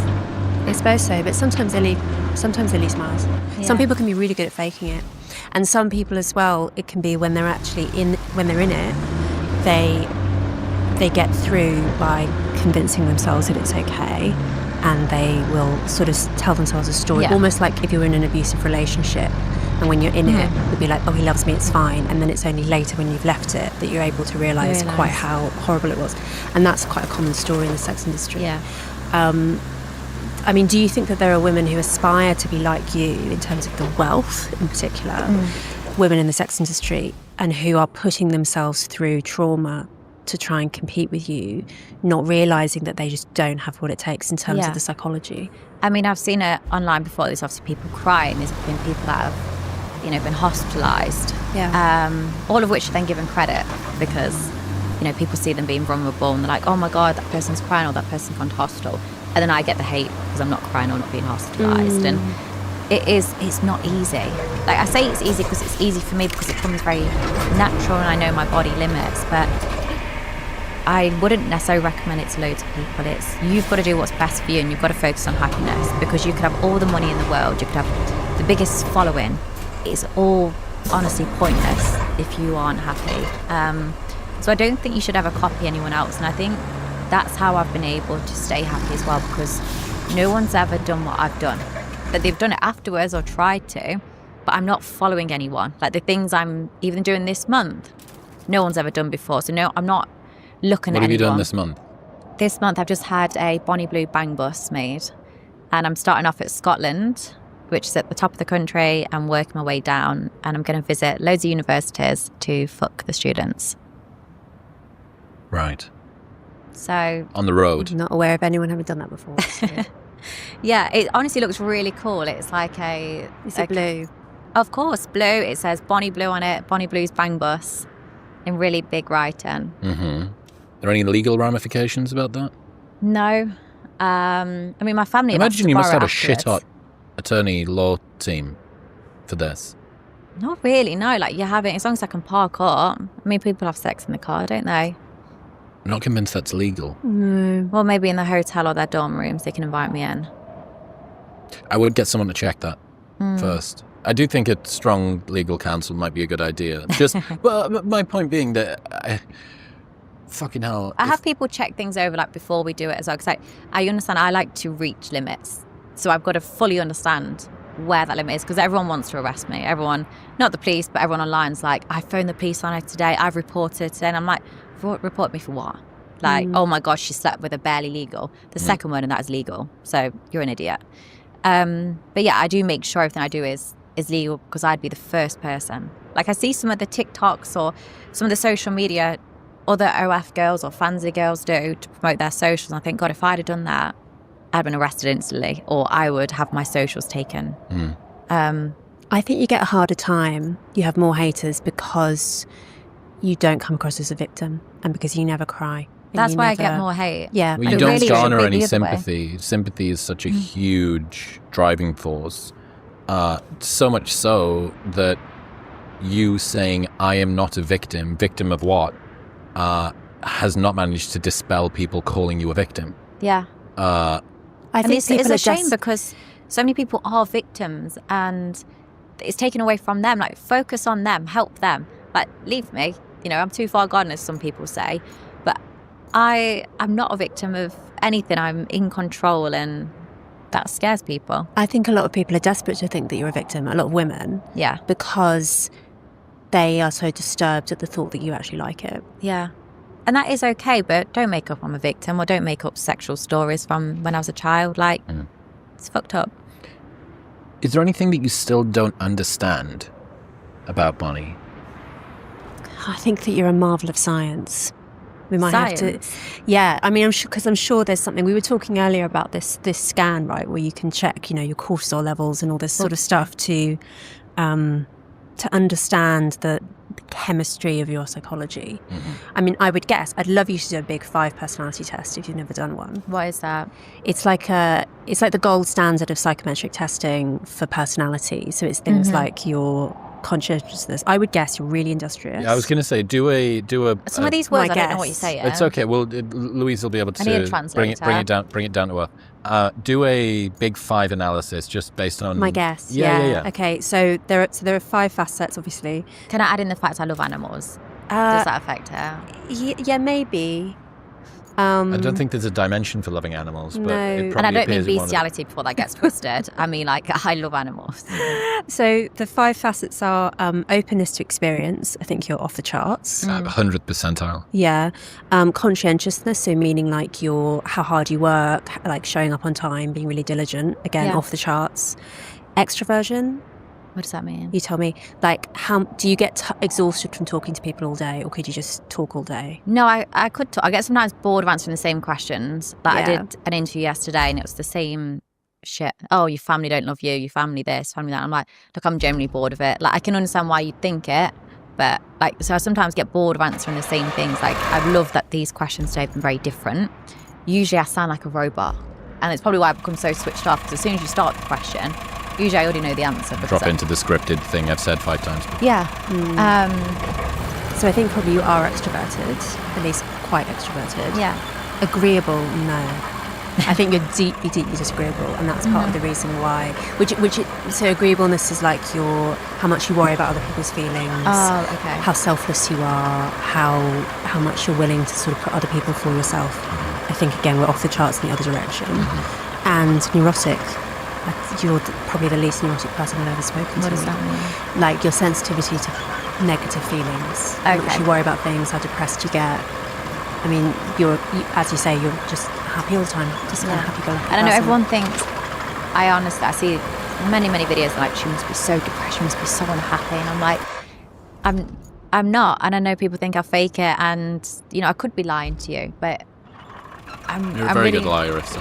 Yeah, and I'm not. Like, I guess more people could see my life outside of it, but it's not always shown. I don't always have time to show it, but I do want to, I guess, make an effort more so to show what happens when I'm not filming, or what happens when I'm not Bonnie Blue, or when I'm out in public, that I'm not this massively hated person. Given the little logic puzzles that we've stepped through today, on what basis can someone condemn what Bonnie does, given the world that we're in? Well, given the world that we're in, yeah, I don't think that you can condemn Bonnie Blue if you're generally in favour of sexual liberation and the free market and just letting all this stuff rip. I don't think you can. I think you just have to accept that Bonnie has followed all this stuff through to the logical endpoint and is winning that game. Yeah. It doesn't worry me, because I've already thought for years and have always said that actually sexual liberation has some really serious costs, as does letting the free market rip and so on. So, I've really enjoyed talking to you, and you're a really likeable person. Same. to I speak like to. how you don't agree with what I do, but you're very open to listening. Because I always say you don't have to agree. It's not my job to convince you, and I'm not bothered. But I always really appreciate when someone can just listen to my side, because I'm not just some blonde porn star that's got no brain cells. Like, I'm not overly intelligent, but I can explain, and the justify is probably not the correct word, because I don't need to justify it, but I can explain why I do what I do and why I believe it's acceptable and why it's not damaging. So it's always good to have people that can listen. I'm not saying you're now going to be queuing up and I won't lend you a blue ski mask just yet, but it's nice to have an open conversation. I want to try and finish up by getting you guys to steel man the cases for the other side. Do you know what that is, steel manning? So straw man? It's I take your argument and I make the weakest version out of it. Okay. Steel manning is taking the other side and making the strongest version for that case. So if you could think of the biggest trade-off or downside of your worldview being successful, if your perspective and lifestyle was sort of more widely adopted, what would be the most negative externalities? What's the best case that is anti-Bonnie Blue? And I guess, Louise, you might be able to start and do what is the best case that's pro Bonnie Blue, and also what are the negative externalities of if you were successful with what you want to have happen.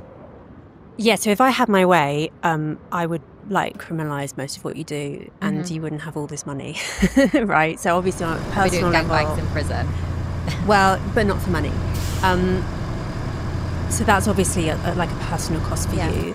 I guess also that maybe it is true that for some men, access to porn reduces their sexual aggression towards other women, or reduces the chances of them going to bisexual women in prostitution. So maybe, I've never really seen that case made strongly, but I think I said earlier in the conversation that if that were true, that it did actually reduce sexual violence, I would accept it as being the worst of the options. Sorry, the better of bad options. I think sometimes it's hard though, because people think it's either got to be A or B. It's not always got to be the case. Sometimes for one person something works and the other person it doesn't, or we try and say, okay, porn is better to cancel it, but sometimes it's not. Like, everyone tries to make you fit in a box, and sometimes things are one or the other, or sometimes it might depend on what day it is, and you don't have to pinpoint yourself to one or the other. What is the best case argument against Bonnie Blue and the world that she wants that you can think of? For me, I'm already in it. I get to do what I want and no one can stop me, basically. But one of the main things I want is people that do pay for porn, do pay for sex workers, or they are queuing, for people to be more open-minded about, and that they're not disgusting, they're not desperate, they're not here to hurt anybody, they are genuinely lovely people. So that would be the biggest thing I would love to happen. No, what would be the case against? Against? Yeah, so Louise's position of anti-porn would criminalise, would monetize. If you were to make the argument for that, is there something where you think, okay, this is the best way that I could justify what Louise is saying? Can you see the other side? Yeah, I think a lot more restrictions should be added. This was done by a professional, either speak to the person. There should be a clause beforehand. I think it's hard because I think a lot of porn is very heavily regulated, and the amount of consent forms and IDs you've got to upload, but as a whole, just greater education, I think. You do see that complete Wild West porn is bad, even if the individuals are consenting. Do you think that there's a cultural harm done if we had completely let rip, watch it at any age, watch anything you want? Do you think that there would be a significant downside from that? Yeah, I don't think it should be any age, but at the same time, people are watching porn a lot younger than 18, and they're also having sex. So you could stop watching porn. They make so many restrictions. You can only watch porn once you're 18. They're probably having sex those younger than that though. So who's educating them on them younger years? And I'm not saying porn's the best place to educate them, but something needs to fill that gap.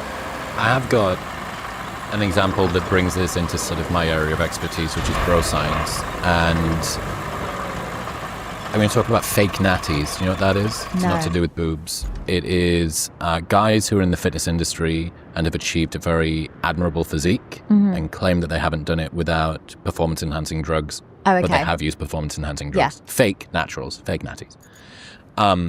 What the argument against fake natties, and specifically the sort of ethical argument, is these men are creating an unrealistic expectation of what can be achieved naturally, which inevitably means that any guy who tries to do what they do feels inferior. They're going to fall short. The costs of trying to do what this person has done with PEDs is unattainable. Therefore, saying that you didn't use them is giving them a false sense of hope. Also, if you then come out and say that you did use drugs, there's often an accusation that this person is now encouraging the use of testosterone because they have an admirable physique in this person. The downstream effect of using hormones on yourself as a guy. I wonder whether you are kind of, not the fake natty because you're completely open about it, but you are the testosterone hyper-responder of the sex world, which is your results may vary, and Bonnies are the most outlier that you're going to have. Most guys, most women would not be able to sort of run the cycle that you have, as in run the testosterone performance-enhancing drug cycle, and survive in the same way that you have. Most girls would not be able to live the life that you do. And I think when we're talking about, like, without exaggeration, a 1 in 3.5 billion outlier, lots of people would ask the question, does it make women want to emulate her or warn them off of her behavior, not do it? But the issue is, you are so non-representative, there is no warning those people off because there's no negative externalities that happen within this system that is you. Does that make sense? Yeah. I tried to bring fake natties into this, but... No, I get it though. Like, the good thing is I'm very transparent. I'm very open. And I don't think you're transparent about how weird you are. Yes, I would agree. Because you did say earlier. Yeah, because you did say earlier, I'm really normal. I swear I'm really normal. Honestly, anyone, like, so a lot of people that either work with me or my friends, when people that know they either work with me or they know me, one of the first questions they get asked is, oh my God, what's she like? And they're like, she is surprisingly normal. You're surprisingly normal. This is exactly the same as me talking about John Jones, or actually not John Jones, that's a bad example, Tom Aspinall, who's current UFC champion.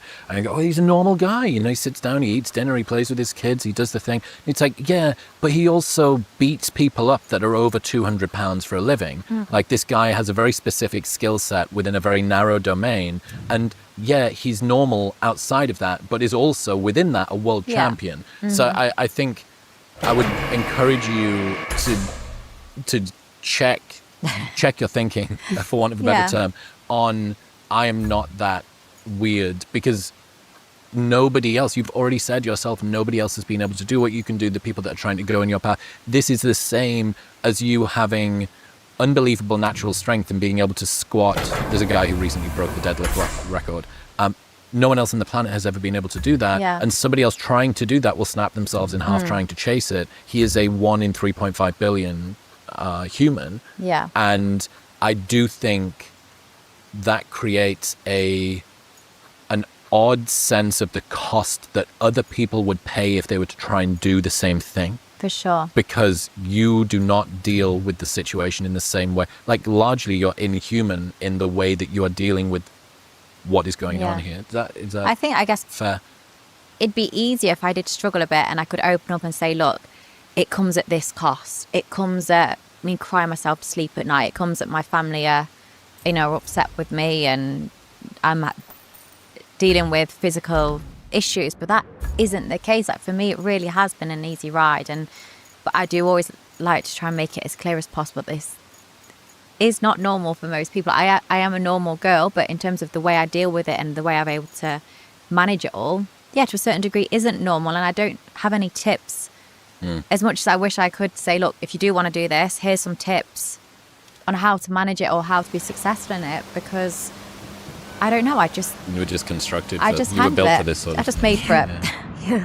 The LeBron James of porn. Yeah. Yeah. Louise and Barney, thank you very much. It's been really interesting to see. I don't wish that I could have come away from it and said, and I saw the second set of eyelids open and close, or there was something in there that showed she was being contrived or seemed to be playing some sort of a game. And that is where the fascination, I think, and the questions will continue, because it is easier for people to assume that there is something being hidden than, holy fuck, I just do not have a model for how this person's mind works in this way. And if it was probably any other industry that wasn't so heavily moralized, I think people would be fascinated, but for different reasons. They would be fascinated in the same way that a chess grandmaster or an elite strength athlete or a psychopath killer or anyone that's like, I have no understanding of how this person's mind works, but because it is wrapped up in some bravado, a lot of exposure, and a very heavily moralized private thing that's now being commercialized and made public. You are the reductio ad absurdum of the sexual revolution, I guess. With the spirit of the age. See, in my brain, honestly, there's not much going off the best of times. Like, it's a very simple brain. But and I sort of get what you mean. You can't walk away going, you know what? I completely saw Bonnie's side, or actually I saw a different side of her. Like, you would have seen a different side of her slightly, but as a whole, I'm just a nice person. I'm always open for a conversation. And I'm not going to come in and go, you know what, I want to fuck all your camera crew and I'm going to turn this into a gangbang. Please don't. Please don't. And what's the big table for? But I will make jokes and remarks, but I don't just walk around having sex with people. I don't just, instantly bend over or assume I'm having sex each day. It's, as a whole, it's to a certain degree two people. Thank you for coming on. I appreciate you both. Thank you for having me. Thank you very much for watching In the Corner. There's a full-length episode just between me and Louise, available right here. If you've still got any gas in the tank. Oil in the keg.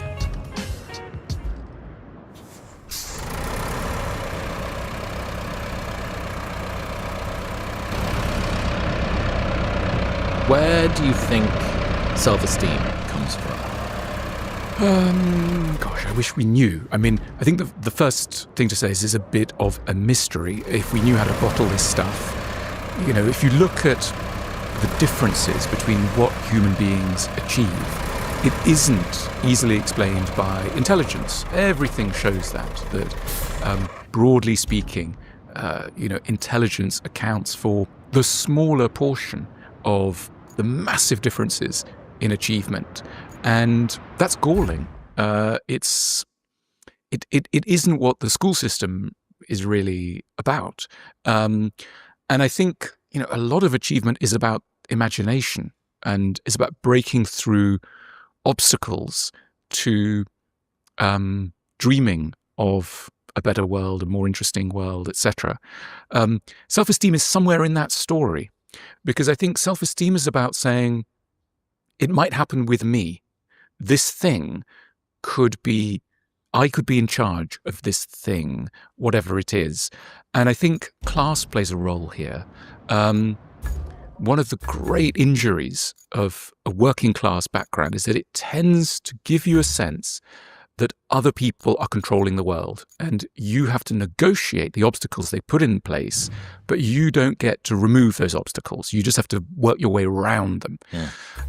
Typical middle class upbringing, middle class in the UK sense, you get imbued with the feeling that human beings like you make the world, and that raises your self-esteem. Traditionally, it's an enormous difference to, if your uncle happens to be, the guy in the civil service who does whatever, and or your slightly annoying second cousin, works in the treasury or something. This changes your sense of reality, because you think, well, of course I can do something, because look at those not that impressive people who I once saw around the kitchen, etc. So a lot about self-esteem is thinking, how do I stack up next to other people? Is the world shaped by gods, or broadly speaking by people like you and I?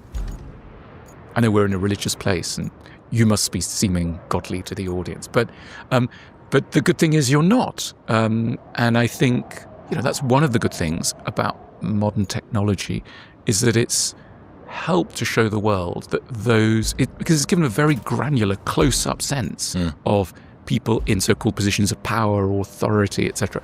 And that's helped to kind of level the imaginative playing field in a way. So you feel closer to them? You feel closer to them, you see that, they're humans too. And that can be inspiring. There was an incident that a friend had when recording a podcast, which I needed a name for, and we've come to call it a yogurt lid moment. So he was sitting down to record with a very famous author, and he's idolized this guy for a very long time, titan of literature, sitting down his camera team, we're all setting everything up, and he's in the guest's house, and the guest says, would you mind if I went and got a yogurt? He's like, well, it's your house, your yogurt, please continue. The guest walks away, goes to the fridge, opens it up, gets yogurt out, sits down opposite my friend. Everyone's still pottering around, and my friend sat opposite this guy that he'd revered for decades, just saw as this sort of untouchable demigod. Watched him look at the yogurt, take the lid off, put it up to his face, and then lick the lid of the yogurt. And he said, at that moment the veils fell from my eyes and I saw him as the fallible human and it's that yogurt lid moment, this sort of weird mortal trip. Think of the way that we're introduced to life. really. We start off very small, and we're surrounded by very large people who seem to know how to do extraordinary things. They can throw a ball over a tree. They can, they know how to speak a foreign language. They can do very complicated maths, etc. And we are tiny. And it takes such a long time to think, actually, these gods, these colossi, are just human. So, the number one sort of class differentiator is childhood, as it were, because we all start in this very subordinate class, which is the child. And we look up to the adult. I mean, think of those times when, I don't know if you had this, but you're at school and then it's the weekend and you go to the shops and suddenly you see the French teacher in the aisles of the shop and you think, what's that person doing there? There's Mr. Gregory, he's buying cereal, and you think that guy is just, it comes back to your yoga point, that guy's human, and we're always catching up with that idea, X or Y is human. And isn't it interesting that very basic thought is still always a bit of a surprise. We're always on the back foot with that insight. Why is that related to self-esteem? Why is self-esteem not contained within our own system? Well, because we've got this very unfortunate thing that we know ourselves from the inside and we know other people only from what they choose to tell us. And so we've got this massive imbalance of data. And we are so weird to ourselves and so embarrassing and so flawed. Anyone with a modicum of self-awareness is going to have, if they're honest, should have a slightly hard time tolerating themselves. Because the stuff that goes on in our minds, is, if it was published, I mean, we'd all be, excommunicated immediately. That's not a sign necessarily that we're so degenerate. It's just a sign that we're having still a very hard time admitting what it is to be human at an interpersonal level. We're still, despite all these ways we have of sharing data, it's still a sort of surprise. I mean, you know what it's like in a relationship or a close friendship when, late at night you're able to go to your new pal, you're able to go, do you ever have that thing when? And they go, yeah, that thing. And no one's ever mentioned it. There's still a societal silence. And then the intimacy that grows from being able to say, we're a bit weird.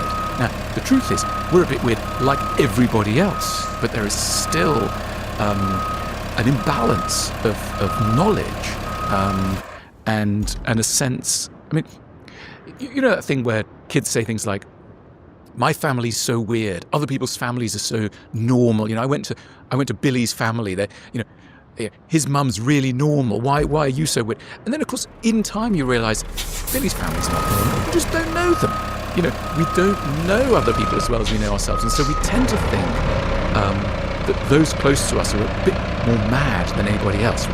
My mum, she's really mad. Or my ex are really mad. I mean, this goes on in the dating world, relationship world, where, men will go, women, so crazy. Women are really crazy. And then, in the female camp, women are going, men, just really, And you want to go, look, guys, it's both. It's everybody. It's not men. It's not women. It's not the young. It's not the old. It's everybody close up. It's just that we often have the privilege of not knowing people close up enough, and therefore we still retain illusions. You get this in travel, right? People go, oh, the Greeks, wow, they're better than us. We've got all these laws. Or the Americans, they have a certain whatever. And then, of course, once you're inside that society, you go, nah, it's the same everywhere.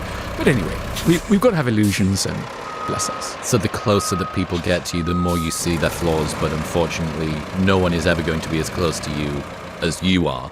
And you have this huge asymmetry, 1,000,000 to 1, of the bit rate of data that you're able to see of yourself, and the vacillations, the self-doubt as you ping-pong back and forth. Should I go? I don't know if I should go and buy that.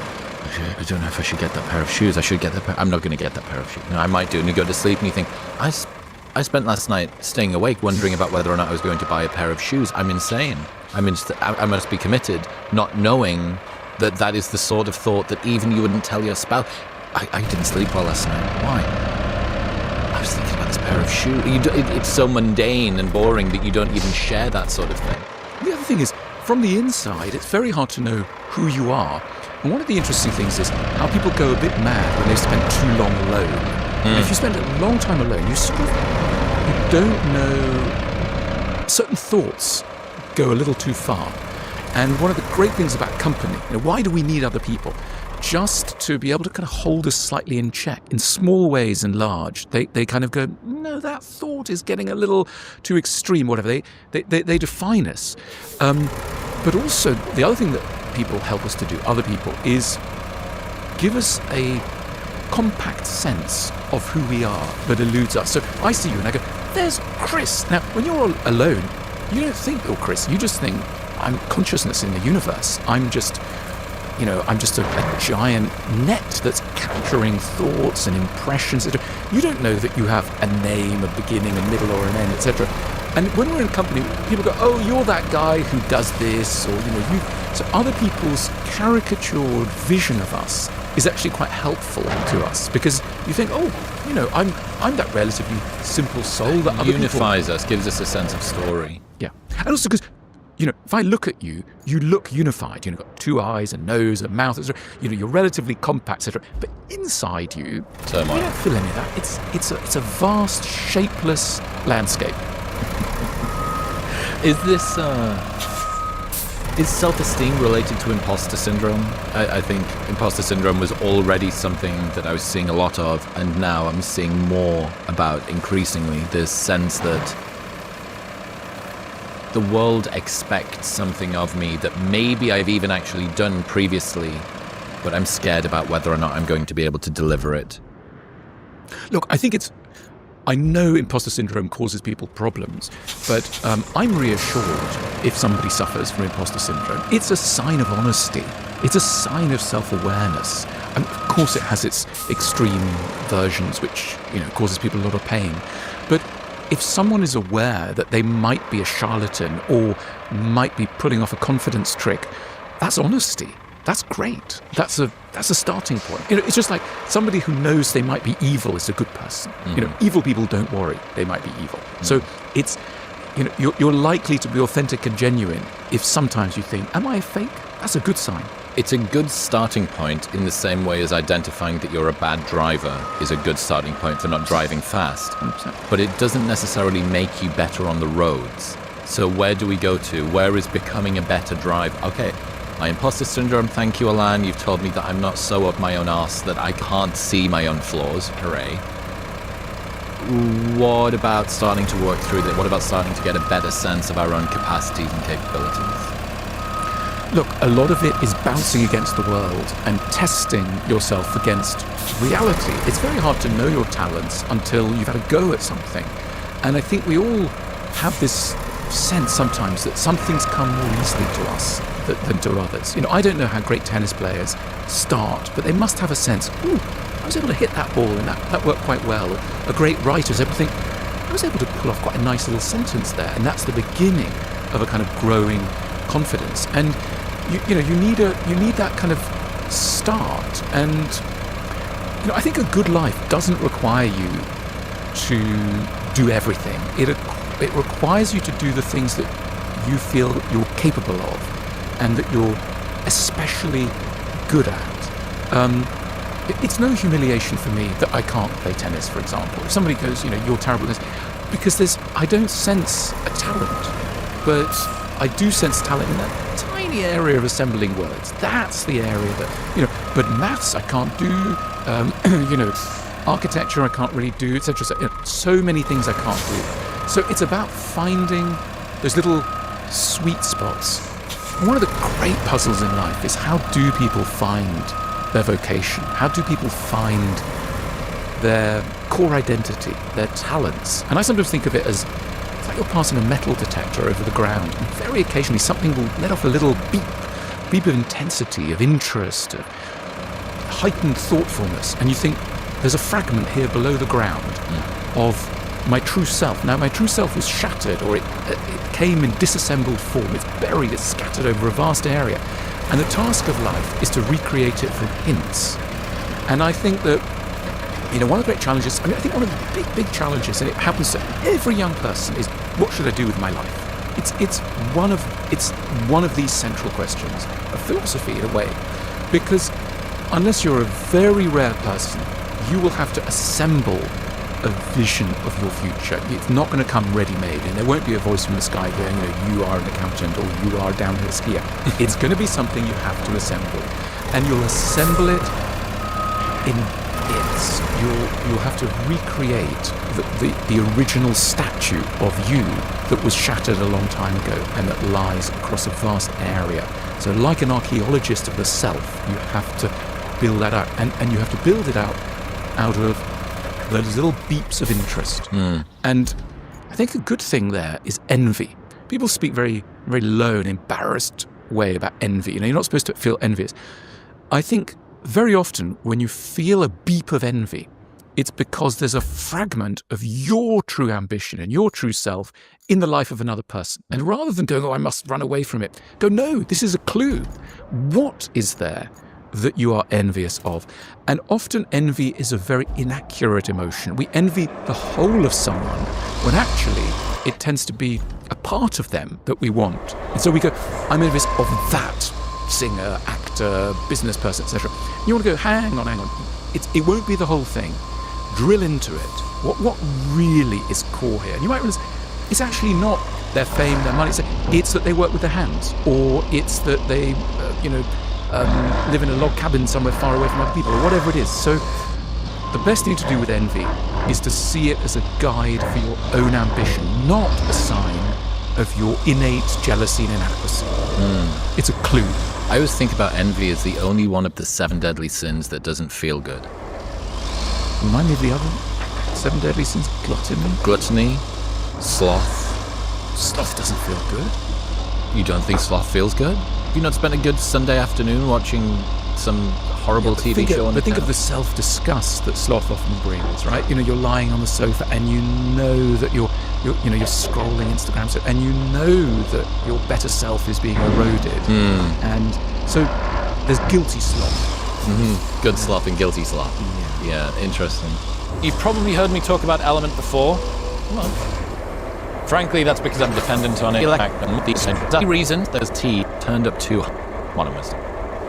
The imposter syndrome thing, I think when it gets turned up too high, especially with low self-esteem, can turn into this sort of very loud critical inner voice, this sort of self-hatred thing. I wonder whether there's better ways, given that we're already quite critical of ourselves, everybody is. How do you come to think about handling external criticism? You're an adult now. You're a big boy. Maybe this is in your professional life. Maybe it's a personal comment on the way that you showed up at dinner. Maybe it's... And yet, at least in my experience, there are very few people who are psychologically healthy and still able to cope with criticism about something they care about in a way that doesn't really hurt. So how do you think about dealing with criticism? Look, I think one of the most galling things is criticism when it's warranted, when you have actually made a mistake. And, one of the most awful things about being human is that you're constantly hurting others. We are constantly hurting others in small ways and large, often through stupidity, exhaustion, narrow-mindedness, etc. And then if we're moral people, and most of us are, it then hurts. It hurts that we have hurt someone. How do we move on from that? How do we not, sink into a hole? How can we live to see another day? We need to forgive ourselves for the sake of ourselves and those who depend on us. And this is where, broadly speaking, friendship comes in.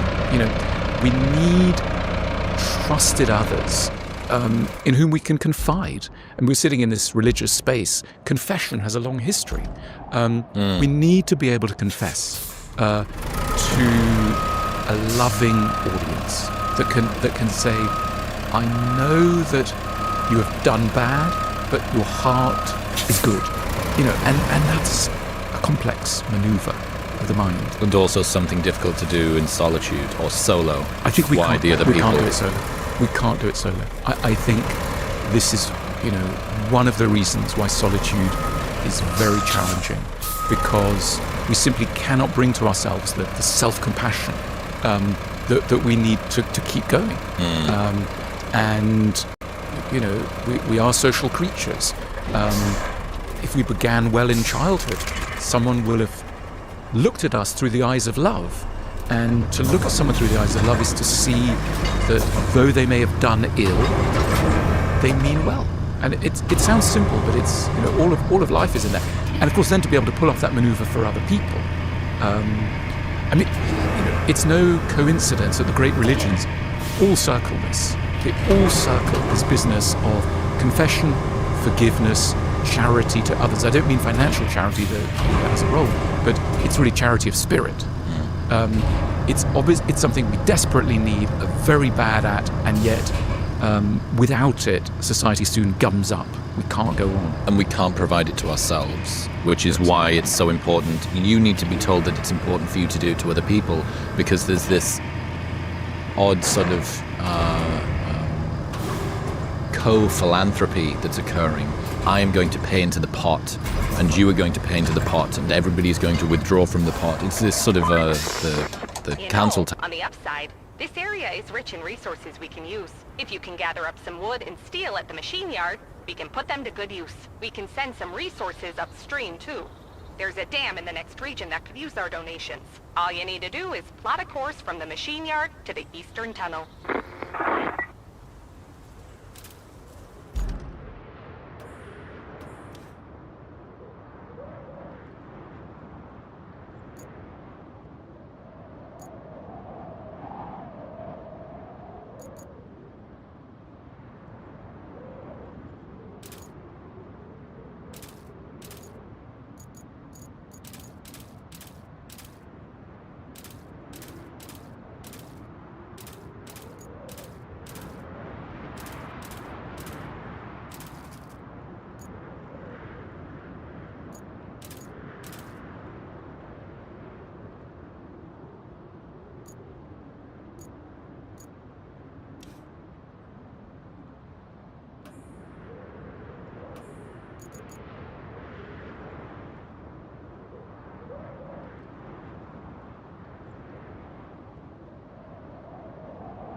Tax, I suppose, of human goodness. Yeah, that's beautiful. And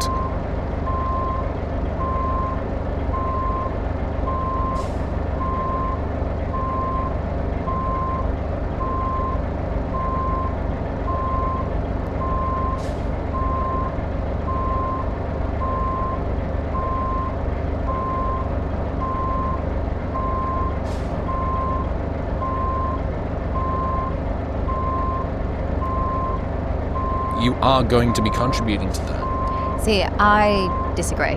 I think... And of young adults say marriage has outlived its usefulness. There's a Wall Street Journal column about marriage as a mirror of human nature that says 40% of young adults say marriage has outlived its usefulness. What do you think's going on? I mean, I'm not surprised, because these are young adults who've, like, I think in London now, and this would be true in lots of parts of the West, about half of kids will reach the age of 15 not living with their biological father. Half.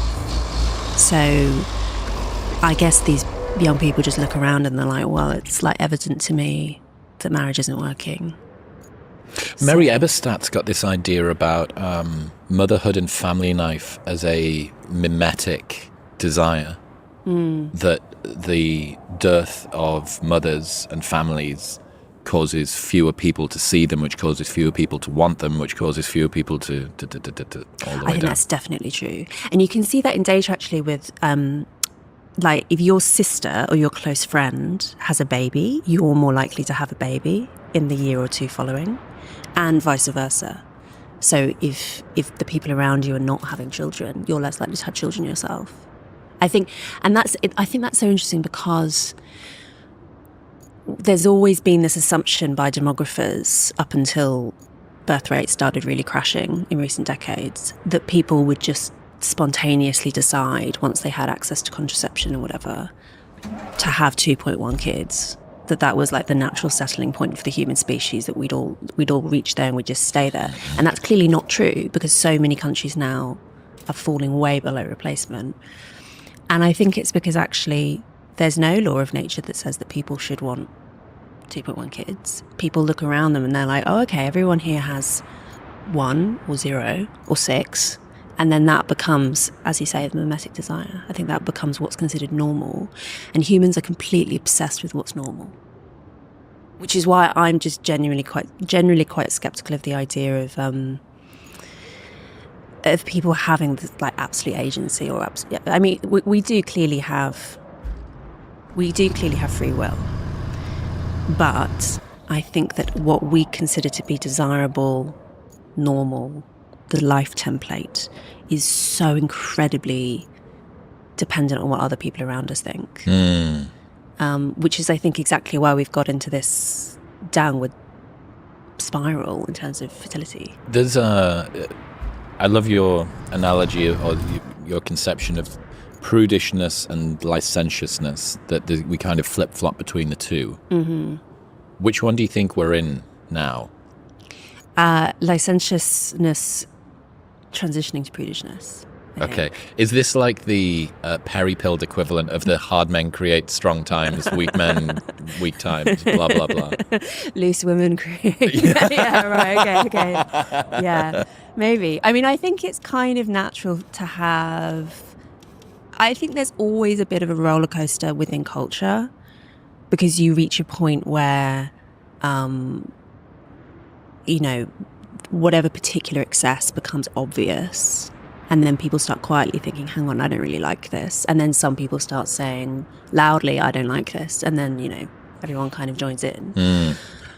So on forever through history. What's different about this one, of course, is that we invented the pill. So previous periods of licentiousness, they didn't have the technological means to sort of go all the way with it. There was a glass ceiling on how licentious you could be without incurring a ton of costs. Yeah. Like, you always had some people, because it's women who, like, literally carry the consequences of sex outside marriage, right?